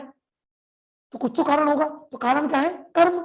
कर्म के अनुसार सबको फल की योनि मिली है, उनकी योनि मिली है, और जैसे कर्म करे वैसी चेतना बनी, चेतना के अनुसार उनको मिला। तो उससे एक लॉजिक हम ले सकते हैं कि भाई जैसे कर्म करोगे वैसी चेतना बनेगी, उसके बाद साथ शरीर मिलेगा। तो अगर भक्ति करोगे, भक्ति में चेतना मिलेगी, तो फिर भगवान भी बोल रहे हैं उसको, भक्ति में चेतना जिसकी हुई, तो फिर किधर जाएगा वो व्यक्ति? भगवान के धाम ही जाएगा ना। जैसे एक सिंपल उदाहरण देके मैं खत्म करूंगा इस प्रश्न को, कि अगर मान लीजिए जैसे आपने डिसाइड किया कि आपको पिक्चर देखने जाना है, मूवी 6 से 9 का शो जाना है, और मान लीजिए 4 बजे आपको थोड़ा थक गए, आपको नींद आई, आप सो गए जाके, और 5:30 बजे उठे, तो उठते ही आप किधर भागेंगे? बताइए, किधर भागेंगे? मूवी के लिए भागेंगे कि नहीं? क्यों? क्योंकि आप वही चेतना में सोने से पहले थे। तो उसी प्रकार से जीवन में आपने जो कर्म करे हैं, तो मृत्यु के बाद आपको वैसा ही शरीर मिलेगा जैसी चेतना आपकी इस जीवन में आपने कल्टीवेट करी, तो वही आप कंटिन्यू करेंगे। इसलिए जिस व्यक्ति ने इस जीवन में भक्ति करी है, वो अगले जीवन में भक्ति करेगा, पर भगवान के धाम में, तो दिव्य शरीर मिलेगा जिसकी भक्ति पूर्ण हो चुकी है। इसमें कोई डाउट नहीं है। ठीक है, धन्यवाद। हरे कृष्णा। हरे कृष्णा। धन्यवाद प्रभु जी। धन्यवाद। अंशुल जी प्रश्न पूछ सकते हैं आपका। हरे कृष्णा प्रभु जी। हाँ अंशुल। प्रभु, जैसे आपने बताया था कि इतने सारे योगा प्रोसेस होते हैं, लेकिन उन सबको कर पाना भी मुश्किल है, तो इसलिए हम भगवान के नाम का जप करके और भगवान को प्राप्त कर सकते हैं। तो जैसे कि मतलब मेरा क्वेश्चन ये था कि ये जरूरी है कि हम हरे कृष्ण महामंत्र का ही जप करें? मतलब जैसे अभी मैं किसी और मंत्र की माला करता हूँ, तो मैं उसके साथ मैं मतलब कैसे करूँ, या मतलब मैं वो जो अभी करता हूँ वो छोड़ दूँ, या फिर इसको शुरू करूँ, या कैसे? वेल, आप गीता को कितने अच्छे से समझ रहे हैं और आपकी श्रद्धा कितनी है उस पर निर्भर करता है। हरे कृष्ण महामंत्र हमने पहले ही बताया था, कल संतरण उसमें दिया गया है। ये कलयुग के लिए सबसे सिंपल, सरल और सबसे उपयोगी मंत्र है। अगर आप इसका जप कर रहे हैं तो आपको किसी और मंत्र का जप करने की आवश्यकता नहीं है। अगर आपको उसमें पूर्ण श्रद्धा है तो। लेकिन अभी आपकी अगर पूर्ण श्रद्धा जागृत नहीं हुई है, अगर आपकी श्रद्धा अभी पूर्ण शुद्ध नहीं है, तो अगर आप किसी और मंत्र को जप करते हैं तो कोई दिक्कत नहीं, उसे बंद मत करिए, उसके साथ में हरे कृष्ण मंत्र चालू करना जप करना चालू कर सकते हैं। अगर मान लीजिए कोई ओम नमः शिवाय जप कर रहा है और नहीं छोड़ना चाहता, कोई दिक्कत नहीं, आप ओम नमः शिवाय करते रहिए, साथ में हरे कृष्णा भी चालू कर दीजिए। धीरे धीरे ओम नमः शिवाय छूट जाएगा, हरे कृष्णा रह जाएगा। Very good. ठीक है। और अगर पूर्ण श्रद्धा जाग गई है तो श्रद्धा शब्दे विश्वास कुरले सुदृढ़ निश्चय कृष्ण भक्ति करलेन सर्व कर्म कृत है। श्रद्धा का परिभाषा है कि मैं अगर केवल कृष्ण भक्ति करूंगा तो मुझे इस जीवन में और कुछ करने की आवश्यकता नहीं है, सारे कर्म कृत्य हो जाएंगे केवल कृष्ण भक्ति करने से। ये इसे बोलते हैं श्रद्धा। तो श्रद्धा के स्तर पे आने में समय लगता है, क्योंकि अभी हमारी श्रद्धा इस देवी उस देवता, ये बाबा वो उसमें, वो साधु संत 10 प्रकार में बटी हुई है। धीरे धीरे श्रद्धा बढ़ेगी कि केवल और केवल और केवल अगर मैं कृष्ण भक्ति करूं, मुझे और कुछ इस जीवन में करने की आवश्यकता नहीं है, सब सिद्धि प्राप्त होगी, सर्व सिद्धि होगी। ठीक है, थैंक यू प्रभु जी। ओके। और कोई प्रश्न? कृष्ण दीदी धर्मवीर जी का हाथ रेज हुआ था, हैंड रेज, तो धर्मवीर जी क्वेश्चन पूछ सकते हैं आपका। जय श्री कृष्ण। प्रभु, मैं ये पूछ रहा था कि आज के भौतिकवादी युग में आध्यात्मिक तरक्की और भौतिक तरक्की दोनों संभव है क्या? आज के भौतिक युग में आध्यात्मिक तरक्की और भौतिक तरक्की दोनों संभव है क्या, ये आपका प्रश्न है? जी। ओके, देखिए, जहां तक भौतिक प्रगति की बात है तो हमारे पिछले जीवन के कर्मों के अनुसार हर व्यक्ति की भौतिक प्रगति निश्चित है। ये सुनने में आपको थोड़ा सा रिवोल्यूशनरी, क्रांतिकारी कंसेप्ट लगेगा, लेकिन आगे चलकर इसको हम बताएंगे। हमारे कर्मों के अनुसार हमारे पुराने सुख, हमारे जीवन के सुख और दुख निर्धारित हैं। हम कितनी ही मेहनत क्यों ना कर लें, हम उसे ज्यादा बदल नहीं सकते। हम अपनी इच्छा अनुसार या तो इंजीनियर बन सकते हैं, डॉक्टर बन सकते हैं, सीए बन सकते हैं, एमबीए बन सकते हैं, व्यापारी बन सकते हैं, कुछ भी बन सकते हैं, लेकिन सुख और दुख कितना आने वाला हमारे जीवन में, ये हमारे कर्मों के अनुसार निर्धारित है। इसलिए शास्त्र क्या बोलते हैं, भागवत के पहले स्कंद में एक श्लोक आता है, तस्यैव हेतो प्रयते कोविदो न लभ्यते यद भ्रमताम पर्यदा तल्लभ्यते दुःखवदन्यता सुखम कालेन सर्वत्र गभीर रमहसा। श्लोक में बोलते हैं कि मनुष्य जीवन में व्यक्ति को उस लक्ष्य की प्राप्ति के लिए प्रयास करना चाहिए जो इस पूरे ब्रह्मांड में भटकने के बाद भी उसको प्राप्त नहीं होगा, अर्थात उसे आध्यात्मिक लक्ष्य के लिए प्राप्त करना चाहिए। क्यों? क्योंकि ये लभ्यते दुःखवदन्यथा सुखम, क्योंकि जिस प्रकार से व्यक्ति के जीवन में दुख बिना बुलाए मेहमान की तरह आ जाता है, उसी प्रकार से उसके जीवन में जो सुख उसके कर्मों के अनुसार निर्धारित है, वो भी उसके बिना प्रयास करे आ ही जाएगा। उसके लिए व्यक्ति को अलग से मेहनत करने की आवश्यकता नहीं है, तो भागवत बोलती है। इसलिए जो थोड़ा बहुत मेहनत हम करते हैं, 8 घंटे काम करते हैं, थोड़ी बहुत मेहनत से जो भी जीवन में फल आ जाए, भौतिक प्रगति आ जाए, हमें उससे संतुष्ट रहने का प्रयास करना चाहिए और हमारी मानवीय शक्ति को आध्यात्मिक प्रगति के लिए लगाना चाहिए। क्योंकि इस दुनिया में भौतिक प्रगति केवल मेहनत से नहीं होती, कर्मों के अनुसार से होती है। अब देखिए, अंबानी, अभी मुकेश अंबानी, अनिल अंबानी है, इन लोगों ने क्या मेहनत बन के अंबानी बने? नहीं, वो तो धीरू भाई अंबानी के परिवार में पैदा हो गए और बस पूरी जायदाद उनकी। हाँ, तो कोई प्रश्न कर सकता है, भाई अनिल अंबानी, मुकेश अंबानी क्यों पैदा हुए, मैं क्यों नहीं पैदा हुआ? क्योंकि हर व्यक्ति के अलग अलग कर्म है, कर्मों के अनुसार वो एक परिवार में पैदा होता है, उस परिवार में पैदा होने की वजह से उसके एक इकोनॉमिक स्टेटस बनता है, एक IQ बनता है, एक फेस कट बनता है। ये सब हमारा प्रारब्ध कर्म हमारे कर्मों के अनुसार आता है। तो केवल मेहनत करके कोई व्यक्ति अपनी भौतिक प्रगति नहीं कर सकता, उसकी किस्मत भी उसके साथ में काम करती है। तो दोनों चीजें होती हैं। लेकिन आध्यात्मिक प्रगति हमारे कर्मों के ऊपर निर्धारित नहीं होती, हमारी किस्मत के ऊपर निर्धारित नहीं होती, वो हमारे हाथ में है, हम कितनी आध्यात्मिक प्रगति करना चाहते हैं। जितना ज्यादा हम करेंगे उतना ज्यादा हम आध्यात्मिक प्रगति में आगे बढ़ेंगे। ठीक है देवेंद्र जी, उत्तर मिला आपको? जी जी, जय श्री कृष्ण। हरे कृष्णा। और कोई भक्त का कोई प्रश्न है तो पूछ सकते हैं। हाँ, और कोई प्रश्न तो पूछे, नहीं तो ऑलरेडी 9:30 हो गया, समाप्ति की तरफ चलते हैं।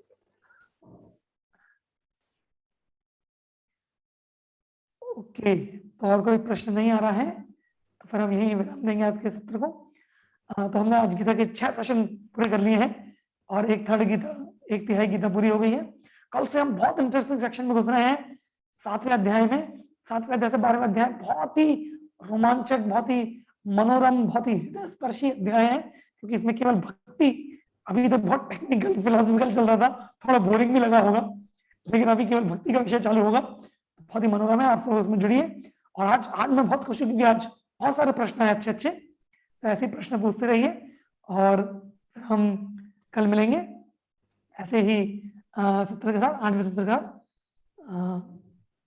आप सबका बहुत बहुत धन्यवाद। हरे कृष्णा। श्रील प्रभुपाद की जय। Thank you. हरे कृष्णा। मिलते हैं कल 7वें सत्र में। बहुत बहुत धन्यवाद आप सभी का इस सत्र को ज्वाइन करने के लिए। हरे कृष्णा।